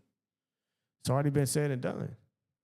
Right? Shuttleworth versus the city of Birmingham, 1969, the Supreme Court held that if the state does not attempt to convert No, it said that it held that if the state does attempt to convert a right into a privilege and require a license or permit, the citizen may ignore the license and exercise the right with impunity. This case clarified that unconstitutional license schemes are not binding and that refusal to comply is not a punishable offense. That's all you got to do is stand right there. That right there kills your license and registrations and insurance and all of that. It kills it all day long. The distinction between rights and privileges is not semantic, right? It is jurisdictional. Okay? Rights exist above statutory law. They are not subject to administrative rules or executive mandates. A privilege, however, is fully governed by statute, and participation in it binds one to conditions imposed by granting authority. Right? So in every jurisdiction, the foundation of civil control lies in manipulation of definitions. The most dangerous and deceptive manipulation is the conversion of rights into privileges. This convergence has been the basis of nearly every legal enforcement and regulatory scheme imposed upon the people in modern times. The right to travel, the right to work, the right to own property, the right to defend oneself, even the right to speak have all been subjected to licensing, taxation, regulation, and prohibition. But the question we must ask is not whether these things are regulated, but whether they ever should have been into existence, right? A right is something that exists independently of government. It does not require legislation. It is not conditional. It cannot be revoked or suspended. It does not originate in statutory text or government policy. A right comes from the creator, and under natural law, it can only be secured, not granted, by human government. The role of legitimate government is to protect rights, not to grant or license them. Okay? Shuttlesworth versus Birmingham. All right? So you got to understand that. A privilege, on the other hand, is a creation of a civil society. It is a permission extended to a person or entity by a superior authority. It can be denied, it can be taxed, it can be revoked or restricted. A driver's license is a privilege. A business permit is a privilege. A hunting license is a privilege. All of these exist within the commercial regulatory system and are governed by the policy and statute. If one accepts privilege, one consents to the conditions that govern it. So if the game warden finds you and say, hey, do you got some hunting license? And you say, hey, man, I got a right to life.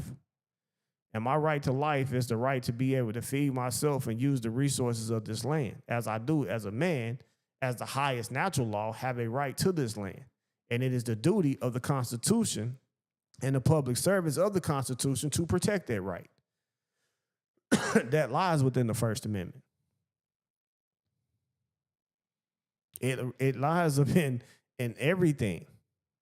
Because remember, the Constitution said all enumerated rights. That means that even the right, because we can't sit here and list all the rights. It'll be the longest Constitution you ever seen in your life.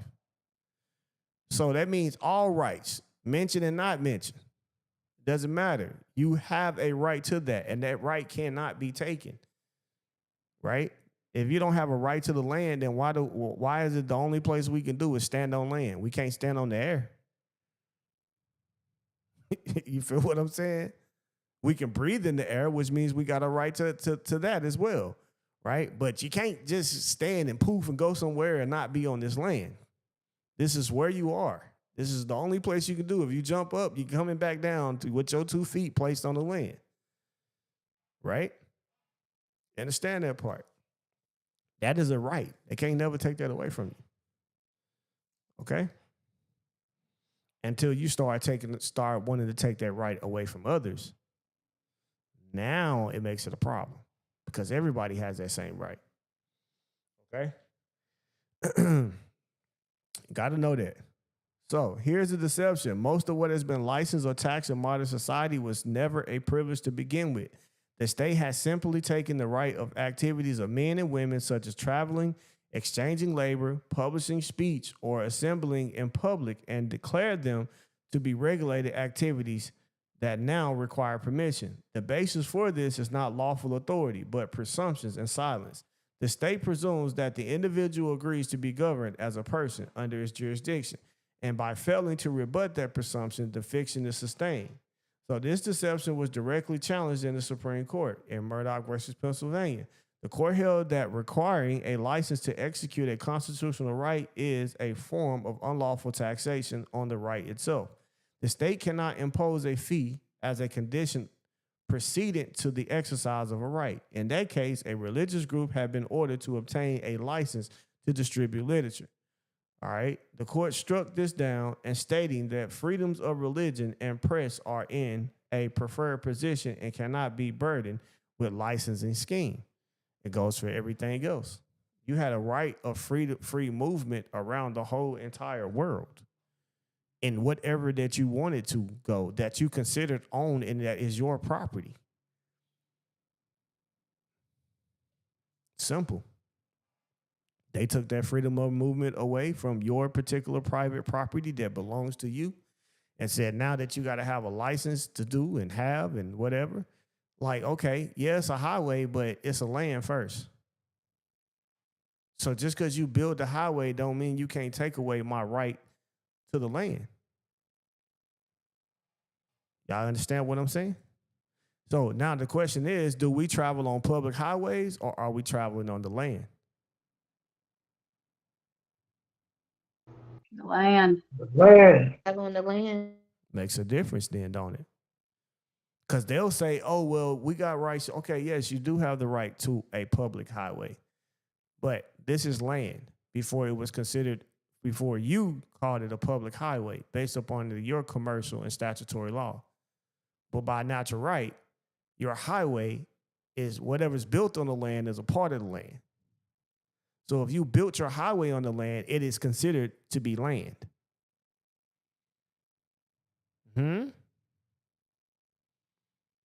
See what I'm saying? Yep.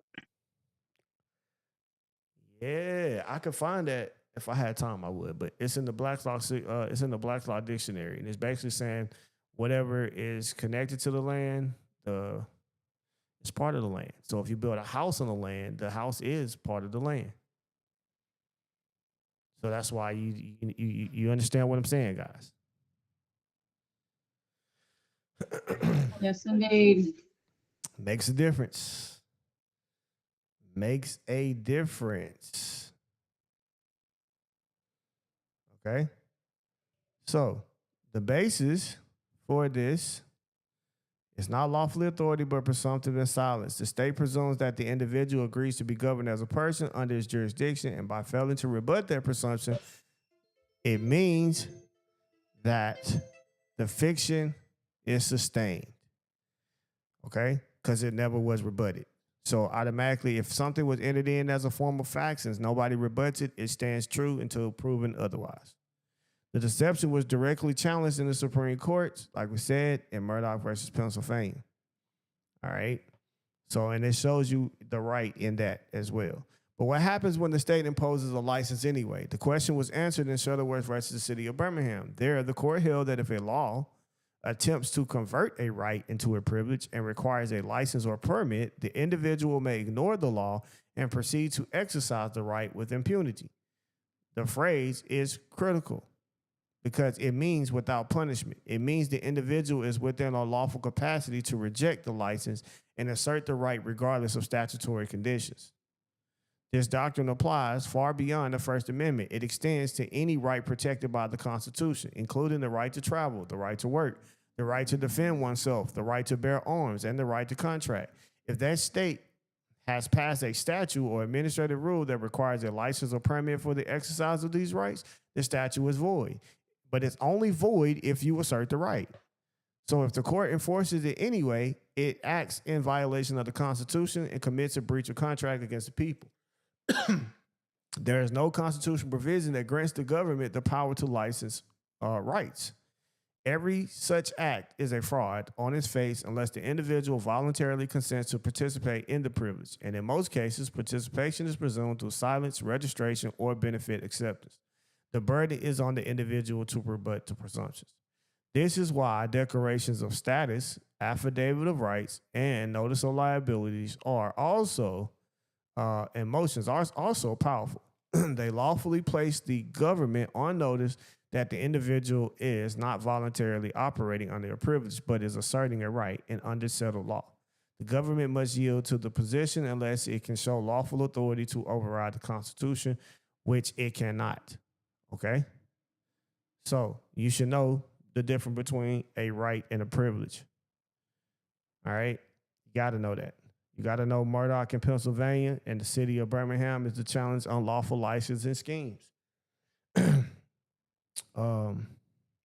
Always evaluate the government interactions through the lens and consent of the jurisdiction. They will no longer automatically assume they are required to seek permission to do that which they have a God-given right to do. Instead, we act as beneficiaries of the constitutional contract and hold government's agents accountable for every overreach, every presumption, and every unlawful act of conversion. And you have to understand that. The Constitution is a contract first. Jurisdiction is everything. And how do we challenge and defeat presumed authority? Well, we've got to, because if they made a presumption, then we have to give the facts. Remember, you have the facts. So give the facts. They're just presuming. Let's make sure that we preserve the record. I'm not even going to say correct the record. Let's just preserve it. Let's just state what is, because our fact stands as truth. Because we shift the burden, right? And remember, what you say is considered to be facts. They have to go and prove what you're saying is not so. All right? That's just like when they asked Christ, are you the Son of God? He said, who do you say I am? So prove who you say I am. Yeah, I understand that. Got it. Yep. So jurisdiction is a legal authority for a court or agency to act. It consists of three primary components: subject matter jurisdiction, personal jurisdiction, territorial jurisdiction, and all three must be present and proven for lawful adjudication or enforcement to occur. The law presumes jurisdiction when the accused, defendant, or person fails to object or voluntarily participate. Okay? That's when. The maxim here, well, it's all, and I'm gonna say it's a little bit more than that too. You got subject matter, personal matter, jurisdiction, and territory. But they all gotta be proven for it to be in the actual truth. And then remember, that goes back to proof. Truth, proof, law, and relief. So the law presumes jurisdiction when the accused, defendant, or person fails to object or voluntarily participate. The maximum law is consent makes the law. Silence. Failure to rebut or appearance without objection is treated as consent. Courts operate under various forms of jurisdiction: common law, equity, admiralty, administrative, and commercial. Statutory or administrative courts presume that all parties are voluntarily operating under commercial and corporate statutes unless rebutted. Under due process principles and long-established case law, jurisdiction must be proven, not assumed. When challenged properly, the burden shifts to the court or agency to produce evidence of lawful authority. Failure to do so voids further action. So under Title 5 U.S.C. 556D, and multiple states' procedural codes affirm that when due process is denied or jurisdiction is not properly established, all proceedings become void ab initio from the beginning and not merely voidable. If you could summarize the entirety of legal enforcement into one word, it would be jurisdiction. Without jurisdiction, a court is powerless. Without jurisdiction, a police officer is simply a man with a uniform and no more authority than anyone else. Without jurisdiction, a statute has no reach, a summons has no force, and a warrant is just a piece of paper. Okay? Jurisdiction is everything.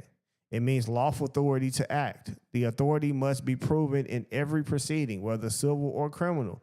There are three distinct and equally necessary forms of jurisdiction that must be established on the record. Okay? For any court to hold lawful authority. Subject matter jurisdiction: does the court have the legal authority to hear the type of case being brought? Personal jurisdiction, does the court have the authority over the personal party involved? Territorial jurisdiction, does the court have the authority in the geographical location or territory where the matter occurred? Those three alone. If any one of these elements is missing, the case must be dismissed as void. The court cannot proceed without proper jurisdiction. However, here lies the deception. The court rarely proves jurisdiction. They presume it. They presume that you are a statutory person. They presume that you are under federal or state jurisdiction. They presume that your silence equals consent. They presume that your appearance equals voluntary submission. And unless you challenge the presumption, it becomes binding in law. This is how the majority of Americans are governed, not by proven authority, but by implied jurisdiction, which means implied contract, and voluntary submission. So every time a man or a woman signs a ticket, applies for a license, uses a government benefit, or appears in court without objecting to jurisdiction, they are voluntarily entering into a jurisdictional relationship, often without knowledge of full disclosure. So the way that you object, because it's not going in there and saying, well, I'm not a part of your kangaroo court. And you don't do that. You create an affidavit. The affidavit is your facts and evidence. You enter a motion, okay, to enter the evidence. The evidence has to have an hearing to be accepted. They're going to be accepted anyway because it's part of your facts. All right. And now you just wait on any form of rebuttal against what you're saying. Now, based upon you entering the evidence, now you make a motion to dismiss because you're disproving jurisdiction. So now that shifts the burden on them to have to prove jurisdiction. So they have to have a hearing. If they don't have the hearing based upon the questions that you have asked, and it's not fully rebutted or by the prosecutor in any shape, form, or fashion, then that automatically means that they are now in violation of due process of law, the Fifth Amendment. They violated. So with. So now you just need to make sure that it's on the record. Okay? As long as you make sure it's on the record and you show that they violated due process. So now you need to have a motion and do a motion to reconsider to actually make sure they hear the actual the first motions that you made and that they need to be answered to. So you do a motion to compel. A motion to compel a hearing, etc., over whatever the situation may be. That's you exhausting all remedies and you're preserving the record. That's the main situation, is to preserve the record. So we are asserting everything at all times. If there's not a court recorder in the court with you and it's not being typed up, every little situation that's going on or whatever that's not being said, now you got to preserve any objections. So anything that you object to, it needs to be that you put it in writing, file it into that court and say objection. And this is the reason why you object, and it needs to be in your motion. So based upon your objection, I motion to this particular evidence to be stricken. A motion to strike is a motion of objection, that you're objecting to whatever's being done. Okay? And motion to sustain or motion to sanction, things of those things. Okay?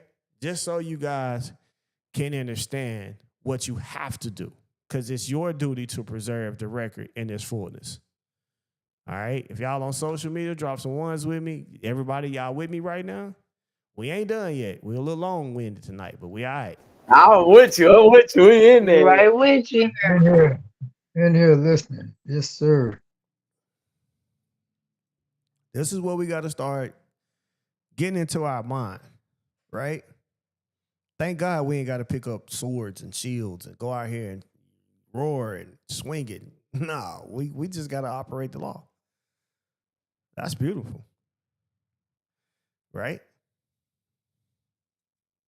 That's beautiful. It's a beautiful thing. Okay, so now, remember these things, right? They think that your silence is automatically consent. Always. So this is how they do. By not proving authority, it automatically accept implied jurisdiction. And you also got to know this is not lawful governments. It is an administrative management through procedural silence, and the courts are fully aware that once jurisdiction is properly challenged, they must stop all proceeding until it is resolved. Because you can't move, and once something is disputed, you can't move on until you make it known. because it's all about the meeting of the minds. If I have a dispute, then we don't have a meeting of the minds, right? We'll have an understanding. Number one rule in business is what? Communication. Simple. We got to be able to communicate. If we're not in full communication, then we're in trouble. That's how you got to look at it, guys. So they understand that fully. Once it's properly challenged, it has to stop. They cannot move forward without proof. And if they do, every action they take is void. And again, the only way this happens is if you assert the right, preserve the record. The Supreme Court has stated repeatedly that the burden is on the party asserting jurisdiction to prove it. Okay? In Bond versus United States, the court affirmed that the jurisdiction cannot be assumed. It must be demonstrated on the record. But the only way this is going to happen is if you what? Assert the right. They'll go through the discovery, the motion of discovery tools that you have, right? This is echoed in Penoya versus Neff, Parte Milligan, and many other foundational rulings. Under Title 5 U.S.C. 556D affirms that when an individual is denied due process or when jurisdiction is challenged and not resolved, the entire action collapses. Due process includes notice, the opportunity to be heard, and the right to a fair and impartial tribunal. If any of these are violated or if jurisdiction is not established first, the tribunal loses all lawful authority. And this is why a proper jurisdictional challenge is not an act of defiance. It is an act of legal discipline. The correct time to challenge jurisdiction is at the outset, before entering a plea, before answering any charges, or before responding to any allegations. The challenge must be clear, lawfully, and timely. So a lawful challenge includes demanding proof of all three forms of jurisdiction and stating that unless such proof is provided, the court lacks lawful authority to proceed. If the court ignores the challenge and moves forward, it commits fraud and acts in excess of lawful authority. These are actionable offenses and grounds for dismissal and civil remedies. So you can automatically move to court to show proof of those particular jurisdictions. So you want proof of, you need the production of the actual subject matter, personal, and territory. Right?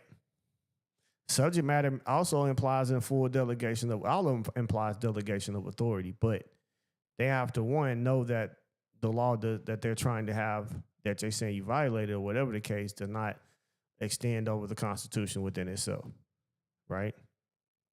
You got to know that. So jurisdiction is created by the people. The people are the source of law, not its subjects. Okay, government does not assume authority over the people without consent. That consent is either expressly given or presumed. The goal of every man and woman who seeks lawfully standing is to terminate all presumptions of jurisdiction and reassert their lawful capacity. And that's just for the record. So nobody can ever say you don't have an understanding. Okay? So it has to be proven jurisdiction.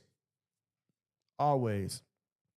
Agency rely almost entirely on presumed jurisdiction to carry out their action. They will also understand that lawful authority must include subject matter, personal and territorial jurisdiction, and that all three must be verified on the record before any case can lawfully proceed as well. Okay? And you'll be able to recognize how jurisdiction is being presumed against them and be prepared to issue a jurisdictional challenge that demands proof and stops a proceeding until lawful authority is established. They will also understand that participation in statutory systems through license, silence, or appearance can serve as implied consent to the jurisdiction and that this must be lawfully rebutted. Most importantly, students will recognize that jurisdiction is the key to the legal self-defense. Without it, there can be no trial, no ruling, no penalty, and no judgment. Without all, government action must conform to law. By challenging jurisdiction properly, you will take the most powerful step toward lawful freedom, protection of rights, and the defense of their status as living men and women, not artificial legal persons. And that is what we want. So, how to use notice affidavits and declarations to enforce rights and rebut presumptions. So a notice is a formal written instrument used to inform parties of lawful position, demand, or condition. It creates a legal record of intent Notice it when it says a record, that means evidence. So, of intent, action, or knowledge, and serves as a prerequisite for liability when ignored. An affidavit is a notarized statement of fact made by a competent witness under penalty of perjury. When unrebutted, it stands as truth in commerce and in law, which means it's facts. Courts are bound to accept it as an affirmation is a form of assertion of rights or status made under the laws of the land, where properly crafted and filed on the public record or sent via certified process. It can serve as a lawful evidence, as I said, of a position that binds the recipient to the duty of rebuttal. So you can enter that in as evidence. Courts operate on presumptions unless rebutted with evidence. Again, sworn testimonies, which is affidavits, which is also evidence. The law favors the one who speaks the truth, clarity, and record. So that means you got to enforce it yourself. Okay? As such, these documents carry lawful weight and effect when properly executed. So under federal rules, okay, of evidence, Rule 602 and 803, affidavits and sworn declarations from competent witness are admissible, especially when based on personal knowledge. Failure to rebut them creates an estoppel, preventing the opposing party from asserting contrary facts. The law is not enforced by shouting, slogans, or emotional appeals. It is enforced through the record. What appear on the record through filings, documents, declarations, and affidavit becomes the lawful reality that governs how a matter proceed. This is why the state is powerful in court. The files, documents, enter claims, and create presumptions by paperwork. To defeat this, the private man or woman must master the power of the pen. The three most powerful tools in private law are notice, affidavits, and declarations as well. No, notice they said private law. You can give notice to someone to let them know of harm that has been made or could be possibly made if they continue to do something. You can give an affidavit, which also, the notice is the fact that you gave warning and they did it anyway, or you warned them or wanted a remedy to be relieved of, etc. But either way it could go in this evidence. The affidavit is evidence. The declaration itself is considered to be an evidence. So all of them have its own distinct functions, but all are rooted in lawful communication, the principle of full disclosure, and the right to be heard. So all of these three things are your evidence that you're going to enter into court and consider to do a motion to dismiss based upon the evidence that you are providing. You can't just put those three things into court and think that's just it. Got it? It's not going to work that way if you try. Got to know that. It's not going to work. So all got their distinct way. Lawful communication is principle of full disclosure and the right to be heard. They are not theories or tricks. They are lawful mechanism recognized by the courts, Uniform Commercial Code, and centuries of common law proceeding. A notice is used to inform. It is the first and most basic tool of lawful communication. You do not sue someone without first giving them notice. You do not hold someone liable without warning them of the consequences of their actions. You do not establish your status or claim unless you notify all concerned parties of your lawful position. A proper notice includes what you are claiming or asserting, what law or right it is based on, and what the other party must do to or refrain from doing, and the consequences of ignoring the notice. It must be dated, signed, and served properly. An affidavit is more powerful. It is a sworn statement of fact written by a witness or party with personal knowledge and signed under penalty of perjury before the notary public or two witnesses. The affidavit is not simply a story, it is a lawful evidence. The Supreme Court has recognized that unrebutted affidavits are binding. If no opposing party provides a sworn rebuttal point for point, the affidavit stands as truth. In law, it creates what is known as an estoppel, meaning the opposing party is barred from asserting the opposite because they failed to respond in kind. So if you issue an affidavit stating that you are not a corporate person under U.S. code, that you are not operating in commerce, and that you have not consented to statutory jurisdiction, and the state fails to rebut those facts with a sworn affidavit, your affidavit stands as true. The court is then required to proceed accordingly, or it commits a breach of due process. So my point in that is put the affidavit in as evidence and then make a motion to dismiss based upon the evidence that you provided, which is the fact that you are not this, and that. And they don't have jurisdiction because of this, and that. Does that sound simpler for you guys? Got it. Got it. Because it makes a difference. Didn't just sit in the affidavit, because the affidavit itself is just a fact. But what are you going to do behind the affidavit? And it needs to come behind a motion to move the court to do something that you want to happen based upon the evidence that you have provided. Okay? Has to. So just remember, it stands as true. So a declaration is similar to an affidavit, but may or may not be sworn before a notary. It is assertion of law and fact and intent used to proclaim status, deny false allegations, or assert lawful authority. Declarations are especially useful for placing on public records your standing, citizenship beliefs, and limitations of consent. Many private nationals use declaration of status and declaration of peace or declaration of rights to create lawful notice to all agency and courts. Together, these three tools form the backbone of the lawful process. They are how you speak on the record. They are how you rebut assumptions. They are how you stop unlawful action, invoke protections, and hold public actors accountable. They are also how you condition all further actions upon your terms and not the court default assumptions. But to be effective, these documents must properly be formatted, grounded in real law, and served correctly. You cannot rely on copy-paste templates, sovereign theories, or conspiracy language. Your notice must be based on constitutional rights, contract law, and Supreme Court proceedings and jurisdictional facts. Your affidavit must only assert what you know personally to be true, and your declaration must carry lawful intent and clear legal standing.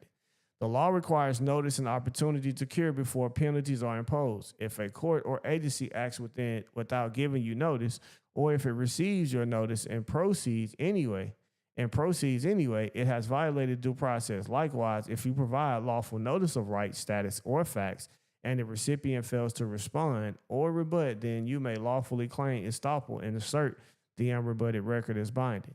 In this way, a properly executed notice or affidavit becomes more powerful than an argument. It becomes evident.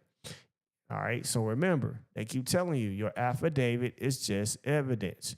You have to move the court according to your evidence. I'm going to keep saying that so y'all can just stop sending an evidence in and thinking that that's it. Like you can send all the evidence you in and you don't say nothing. You don't know how to move the court, you still lose. Right? You will still lose. So make sure, make sure that you know that you properly execute them, right? It becomes the evidence. It becomes the standard by which truth is judged. And in many cases, it becomes lawful defense and offense in battle for jurisdiction, remedy, and standing. All right? So make sure y'all know that. Now you got the commercial state. All modern courts or agencies operate as private corporate entities, not true constitutional courts. Their funding and enforcement mechanisms rely on commercial paper, performance bonds, and suretyship principles. So each legal case is bonded using the straw man, which is presumed to be a U.S. citizen and surety for the debt or obligation created by the court. The living man or woman is presumed to be the guarantor unless rebutted. Bonds are created and traded through entities like the Duns Registered Courts, CUSIP numbers, and GSA securities, where legal proceedings become monetized instruments. Under the Clearfield Trust Doctrine, it holds that when government acts as corporation, it loses sovereign immunity, and must operate under the same rules as any other commercial entity. So by lawfully rejecting the role of surety and separating from the legal fiction, the living man or woman removes themselves from the commercial enforcement process and forces the court or agency to prove real injury, contract, or subject matter jurisdiction. Most people walk into the court thinking they're dealing with justice, fairness, and law, but what they're really facing is a financial operation. From the moment a citation is issued or a complaint is filed, a commercial transaction begins. The transaction isn't about guilt or innocence. It's about funding, bonding, and profit. Every case is bonded. This means a value is placed on the case and it becomes an instrument traded or insured. But the key question is, who is the debtor, who is the surety, and who is the one guaranteeing the performance or the actual penalty? So the system automatically assigns that role to all caps. Your straw man, your avatar within the system, right? That name is treated as a corporate entity and franchise of the United States and a sub-sovereign operating under the commercial codes of the federal government. When you answer to that name, take the plea, sign the documents, or accept the contract, the system presumes you are acting as a surety for the corporate fiction. This means you're now financially responsible for the debt, obligation, or penalty tied to the case. And every fee, fine, or jail time is a commercial enforcement of that obligation. The court is not judging you as a living being. It is executing a commercial remedy against the legal fiction and using your silence and participation as a consent to be held liable. So, under the Clearfield Doctrine, established that when the United States or any of its subdivisions act in commerce, it operates no differently than a private corporation. The doctrine is your protection. It means that any time a government actor initiate commercial process, they are subject to commercial law and can be held liable for overreach, fraud, or lack of contract. So how are these bonds formed? When a case is filed, it is assigned a number, sometimes a CUSIC number if publicly traded or logged into the GSA. Okay, so performance bonds are taken out against the expected outcome, and insurance is applied against risk. Courts are funded through these instruments. Judges are indemnified through liability instruments. Clerk act as administrators of commercial files and not neutral servants of law. That means your case is a financial product, but no one tells you this. This simply sends you a summons or ticket and expects you to play your part. But the moment you walk in as a surety, the court wins. They now have a consenting party to enforce commercial judgment against. And if you fail to perform, they liquidate the bond through jail, wage garnishment, asset seizure, or even credit reporting. So the remedy is to separate yourself from the legal fiction and refuse to act as a surety. And the only way to do that is, again, assert your rights of the law. Assert the first contract. The first contract is what, family? What's first? Constitution. The Constitution. Thank you. Constitution. Constitution. Is a trip. That is what you have to understand. Okay? So make sure that you always assert the right. This began with lawful notice, affidavit, declarations of jurisdictional challenge, all built on the understanding that you are not the corporate entity. You do not consent to be surety, and you are required of proof of contract, injury, and jurisdiction. When we say affidavit, that's evidence. When we say declaration, that's evidence. When we say jurisdictional challenge, we have to motion to dismiss based upon lack of subject matter, lack of personal jurisdiction, lack of territorial. It's going to be one of those three. Subject matter means they violated due process of law, so automatically they lose the subject matter because there's no cause of action here. Okay? And then that automatically makes them lose personal jurisdiction and territorial because it never happened. See how that works?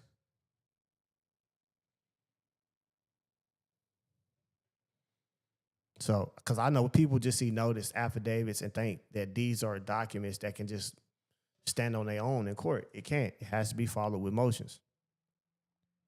Your discovery tools.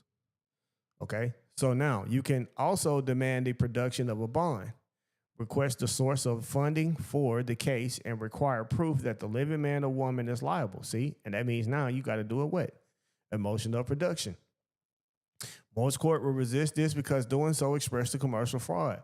But silence on their part or refusal to answer become tacit admission that no lawful obligation exists. Now, when they said tacit admission, it means that you should do it what? Motion for admission. Because whatever they can't answer, you need to make sure on the record that they admit.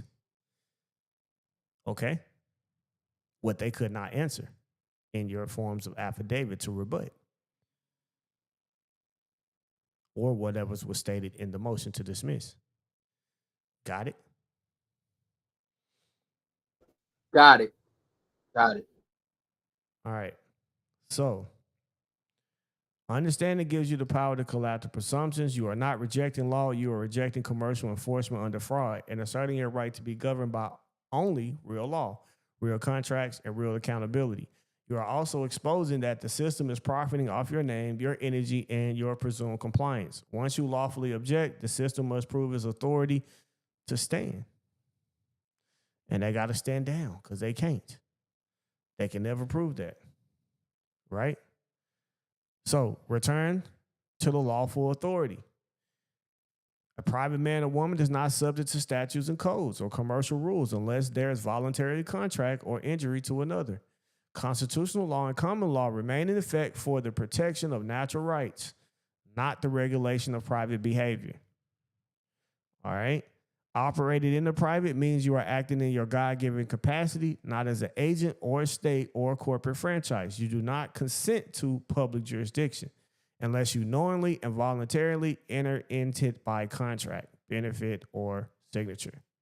The Constitution is a trust contract. Told you.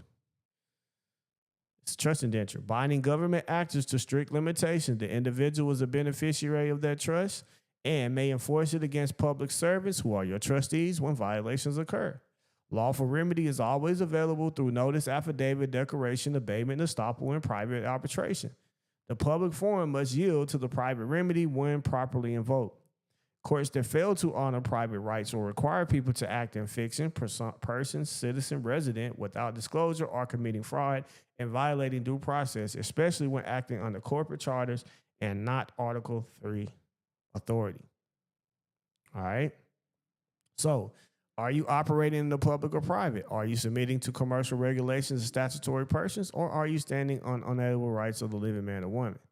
To operate as a private man or woman, you have to recognize your origin, your authority, and your lawful limitations, which literally means you have to know your rights to assert your rights. You are not above the law. You are governed by the highest law. But you are not subject to every statute, mandate, code, or policy issued by the state unless you give consent, cause harm, or enter contract. The key distinction is jurisdiction. The state only has authority where jurisdiction exists, and that means three things: subject matter, territorial, and personal. If any of these are missing, the court cannot lawfully proceed, but people walk in, answer to the all caps name, and waive all three without even knowing it. So to remain in private, you must establish your standing. You must separate the legal fiction from the living being. You must declare your status on the public record. You must rebut presumptions through affidavit, and you must refuse surety for the artificial entity. And you must also condition your participation on proof of jurisdiction, contract, or lawful duty. You are not a licensee, applicant, or commercial operator unless you act as one.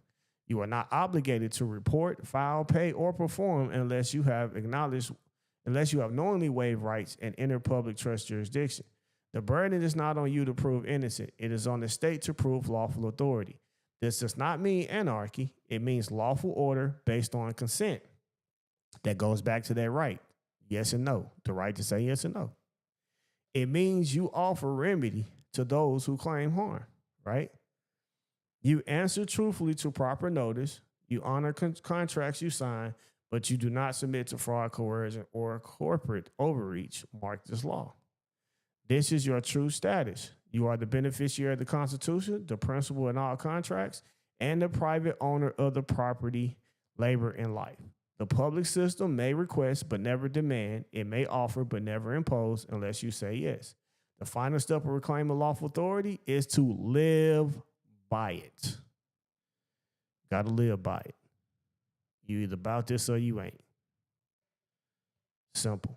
That means keeping records. That means responding to notices with affidavits. That means teaching your family the difference between law and policy. That means building trust-based systems, communities, commerce that reflect the natural law, not statutory fear. That means, when necessary, holding courts and agencies accountable through abatement, mandamus, tort claims, or public exposure. Peace is the highest law, and private people operating under divine authority and lawful remedy are the guardians of that peace. But peace does not come from silence. It comes from speaking the truth on the record with no fear of man and full faith in law that was written for your protection. Got to understand that. So, as a declaration, and or you can even flip this and make this an affidavit and enter it in as evidence. You should say, you are John Doe, the living, breathing man or woman, created by God, not a corporate fiction, artificial person, resident, or citizen subject to commercial code. Hereby declare and affirm your lawful status, standing in jurisdiction.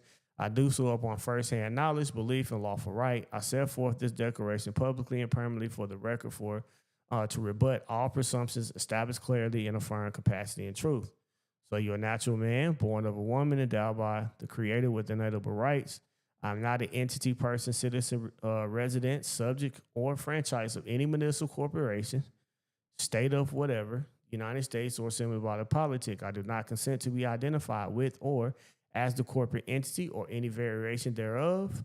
I am not a surety, trustee, or obligor for any commercial bond, debt, or legal fiction associated with the artificial entity bearing the name. I do not operate in commerce subject to a licensure unless voluntarily contracted and fully disclosed with lawful consideration. I stand as the beneficiary and private owner of my biological property, intellectual, labor, private trust, and all assets lawfully acquired. I am governed by common law and constitutional maxims, not corporate policy, administrative code, or color of law statutes.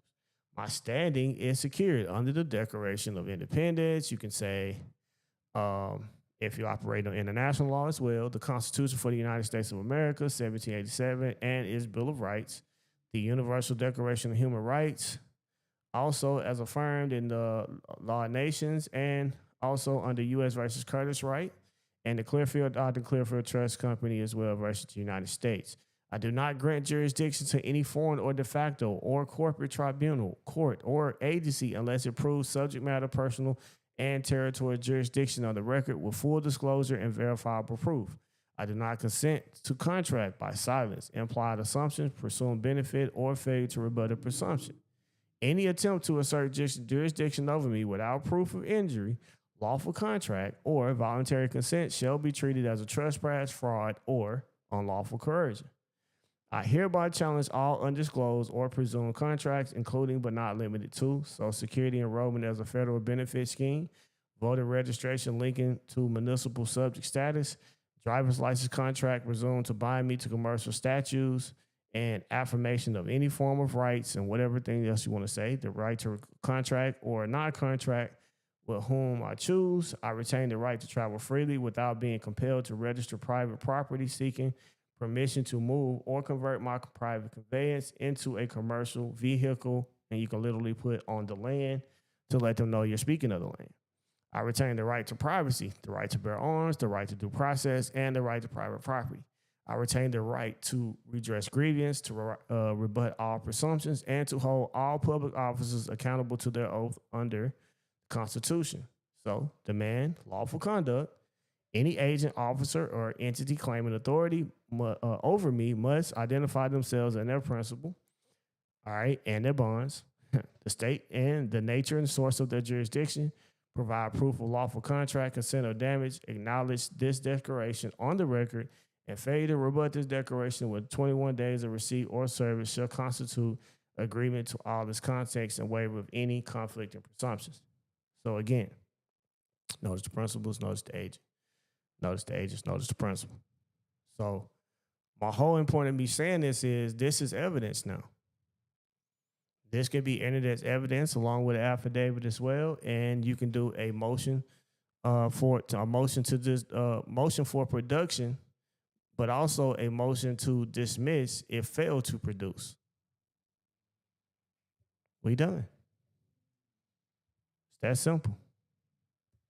So understand, to learn more about this and how to protect your rights, your status, and your lawful standing, the journey to reclaim a lawful authority doesn't end with this book. It begins with knowledge, tools, and action steps that empower you to stand on your rights and defeat unlawful enforcement.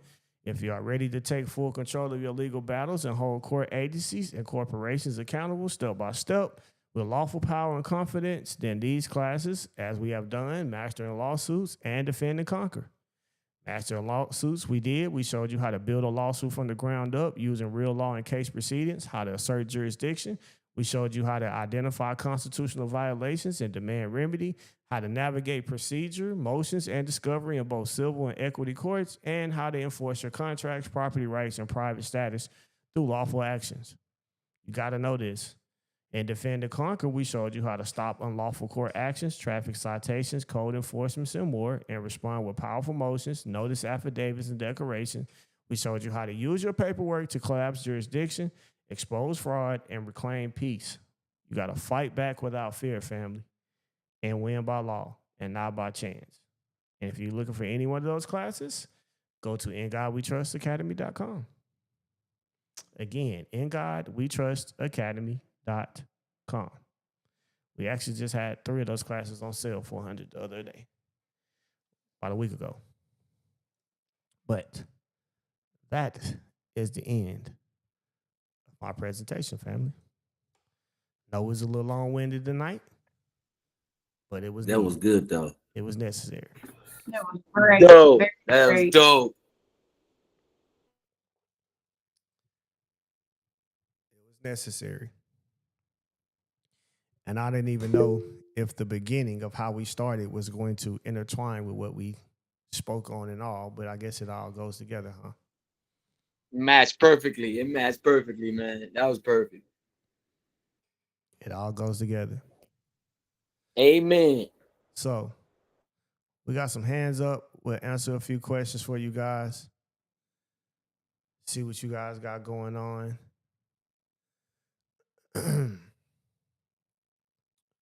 Calhoun, you up? What's up? Quick question. So, my partner had some criminal stuff going on, or so-called criminal stuff going on, and we did something similar to this. And the judge basically said that the Constitution doesn't apply because she didn't straight up say it was an admiralty court, but she essentially said that the jurisdiction of the court was admiralty. So therefore, trying the Constitution in that court was going to be like ineffective. What did So they you? essentially No, they listen ignored though. all of the See, motion. here's the thing. In that court, it might be ineffective because that court don't have the power. Basically, what she's saying is we don't have the power to hear constitutional matters. Okay. So anytime you in a court that don't have the power to hear constitutional matters, you question their delegation because you're saying, hey, all of my rights is a constitutional matter. And if this court doesn't have the power to hear constitutional matter, then this case needs to reflect where? It needs to be revenued to where? To federal? It needs to To go a to the court that federal does. court. To a court that does. Yeah, it needs to go either Okay, to so the, you would move the okay. it needs to immediately move to the Supreme Court, which has the right to hear the Constitution, or it needs to immediately be removed to the federal court. If it's not going to the Supreme Court of the state, which is a Article 3 court, see what I'm saying? Then it don't have the power. Okay. So that will be done through a motion to change venue, right? That would Yep. still be a motion. Yep, because now that means they don't have what? They don't have subject matter because they don't have the power to hear it. They don't have personal matter because, again, they don't have power to hear over the people itself because it's a constitutional matter, nor do they have territorial jurisdiction because it's not happening within the statutory jurisdiction. It's happening in the constitutional jurisdiction. See what I'm saying? Okay, makes sense. Got it. And quick question. If you still are working to move away from your government benefits, so license, EBT, things like that, will that hinder this type of process? Like, say, if you were making these affidavits and making these claims, but you are in fact still in these contracts with the First and state and getting foremost, these you can benefits? receive any benefit that you want to from the government and never lose a right. If a government requires a right in order to receive a benefit, then that means they're creating a form of a bill of attainder. A form of what? A bill of attainder, because if they saying that, okay, if you don't waive a particular right in order for you to receive certain benefits, then it's a form of discrimination against you yourself because you are the people. So all benefits of the government is still afforded to the people. They can't never take that away from you, ever. So if you wanted to go get a driver's license because you're driving commercially, then you can. But again, that's just like I was telling people a while back. Like, it's all right. You can go get driver's license. But even if you got the driver's license, what should your question be? So let's say you just got off work and you're not driving. You're not driving anymore. You're traveling from point A to point B. Right? So if you're doing that, what does that mean? What's the question you should have? They have to prove that you're doing commerce? Yes, they have to show that you were in the midst of working and in commerce. So that should be your question that you ask in court. I need a motion of production for the court to prove that I was in a state of commerce during this particular time, that I was working, that I was a driver for hire, etc. But if you don't ask for that, that's not asserting the right. Then you see what I'm saying? Okay. So basically, you were just saying that having those things creates presumptions, but we just also have to know how to counter the presumption. It doesn't necessarily mean we have to get rid of it. Facts. That's it. Okay. All right. Understood. Thank you. That's a great way to put it. The way you said it, having these particular benefits, license, etc. You see what I'm saying? It's just a presumption, and they will crawl on that presumption until you actually preserve the record. That's it. Okay. Okay. Because That brought some clarity. Thank you. remember the base form, the default form in business is that everybody's self-employed by default. That everybody is what? I'm sorry. Self-employed. Self-employed. Oh, self-employed. Yeah. Okay. That's the reason why they tax you, because they think you were employed. That means that you were out here doing business and you were for profit and for hire. And everything, whether it's driving, anything. They believe that when you, by presumptions, they think that you're going to go to the store and if you buy a candy bar, you're going to resell it. For real. They think that if you go to a restaurant and you get some food, that you're going to resell it. Until you rebut the record. That's why I said in the ultimate consumer class, we're not supposed to pay taxes if we're the ultimate consumer. I'm not in the place of retailer reselling it in any shape, form, or fashion. I'm the last one who consumed it. I did not make a profit off of it in any shape, form, or fashion. So why do I have to be taxed? There's no point. But if you don't rebut that point, then it's so. Right? Right. Right. Miss Presley, what's up? Greetings, everyone. I had a question in regards to the license. Now, when I did my name change, I put down that I needed an ID. And they, because I had a previous license in the old name, they just gave me a license. And when I looked at it, I had already left, you know, the establishment or whatever, the what they call it, it's not the Department of Motor Vehicles, but that's what I know it to be.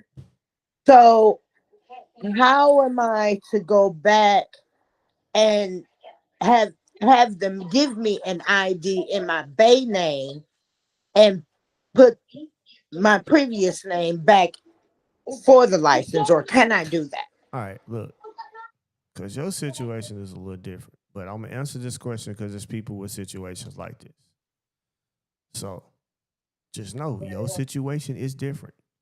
You are a member of MNRP, so MNRP has the right to issue driver's license to you if that's what you're looking for.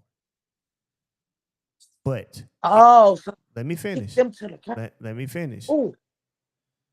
But if you're going to do what you're saying for anybody that has done a name change, then you have to take that name change order to the particular DMV. Let me finish. Take it there and let them know that you're doing it. You had a name change and that you want to change your license, etc., to reflect the same. No, I don't want the license to be in the Bay name. I wanted ID in the Bay name. Well, it doesn't matter. ID, license, whatever. I mean, my point is, it's got to reflect all. It's all got to reflect the same, regardless, because your name has been fully changed. Oh, so it did have to change. Yes. Okay. All right. All right. Never mind then. Okay. So I couldn't get an ID in my Bay instead of doing the license change? No, if I'm owner over both, because you're looking at it as it's referring to you. Like, listen, this is anybody that goes and change your legal name, you just change the name of the straw man. That's it. Oh, okay. Now That's all I you're doing. You're understand. just changing the name of the straw man. It does not give you a Okay. higher corrective status of anything at all. You just change the name of the straw man. That's it. Still in the Well, because systems. what I was thinking in my pea brain is that if I needed an ID because I was doing the name change. But when they changed the license, all of my mail and all of my stuff had to be changed, like my social, everything had to be changed over to the Bay name. So when I asked for the ID, she was like, "No, I can't give you an ID. I have to change your license." Right, because you got And a she, court order, a new name. oh sugar, I just should have doggone. Never mind. I done messed it up. Okay, well, I didn't really mess it up from what you're saying. It's just now I have a contract with them in my Bay name. That's it. That's the oopsie. Is there a way to rectify it, or just because I've already kind of But put them see, on that's notice why I with the keep confession? telling you, like, is like if like because you're not understanding what I'm saying. Your situation is different, but there's nothing else you need to do. If that was you Okay. shooting your shot to do that and make that effort to change that, then cool.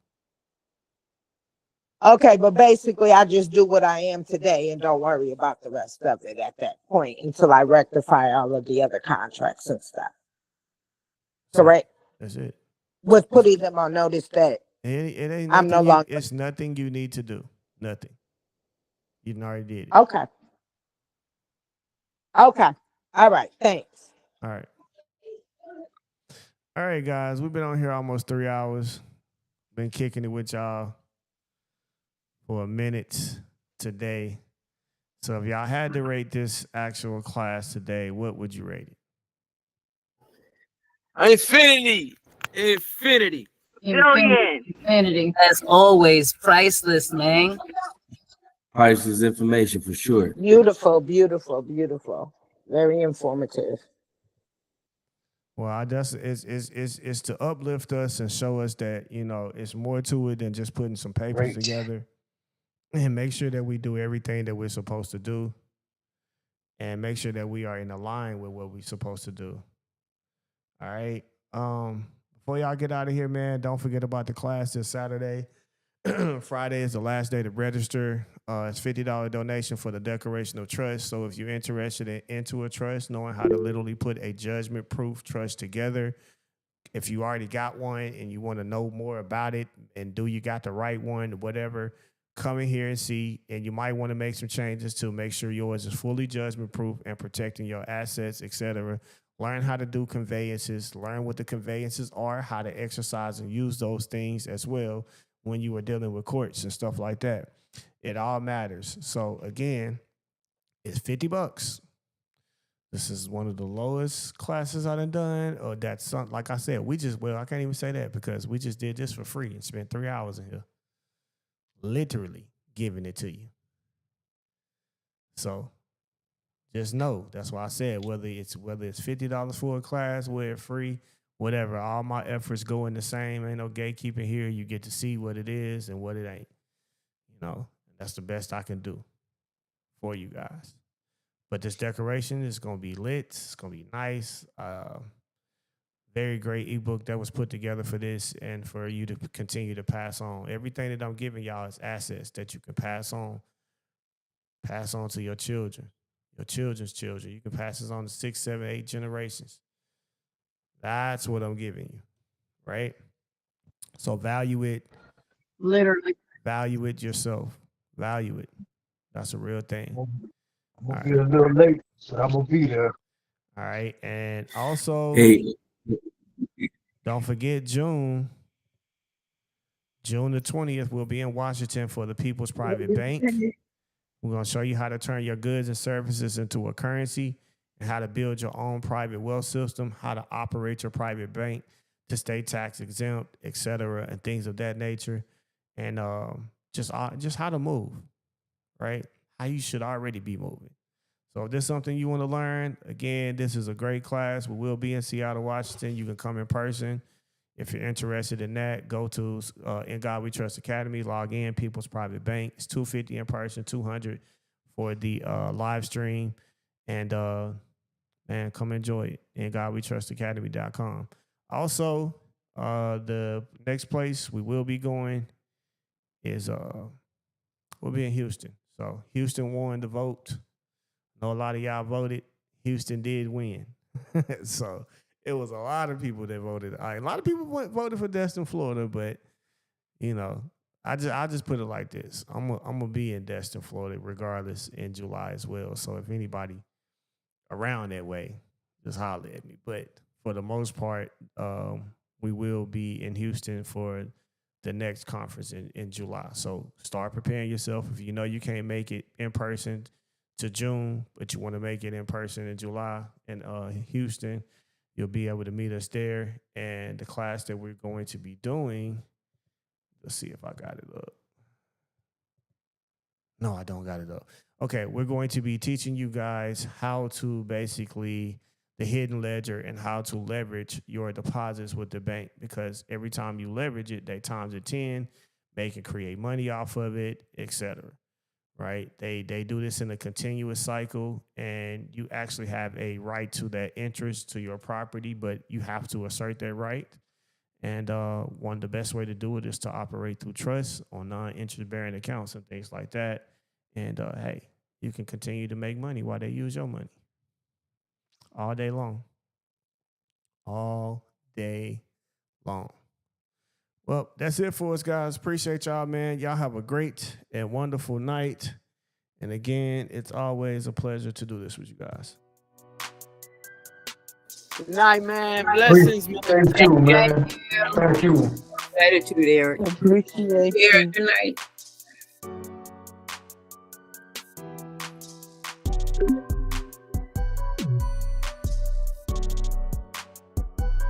Hey, Eric, can I ask you a question?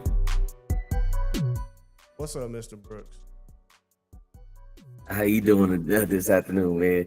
So I had purchased the credit package and the class for this Saturday yesterday through PayPal off your site. I just didn't know if I was supposed to receive some or send you a confirmation of the purchase, or if you got it out PayPal, I'm pretty sure that it's something already been sent out to you. So look and see if you received a signature agreement or something like that. Check your spam as well. Yeah, but I've been checking my spam. I haven't received anything yet. All right, well, just send an email to us and let us know, etc., and then it'll be taken care of. Yes, sir. All right, appreciate you.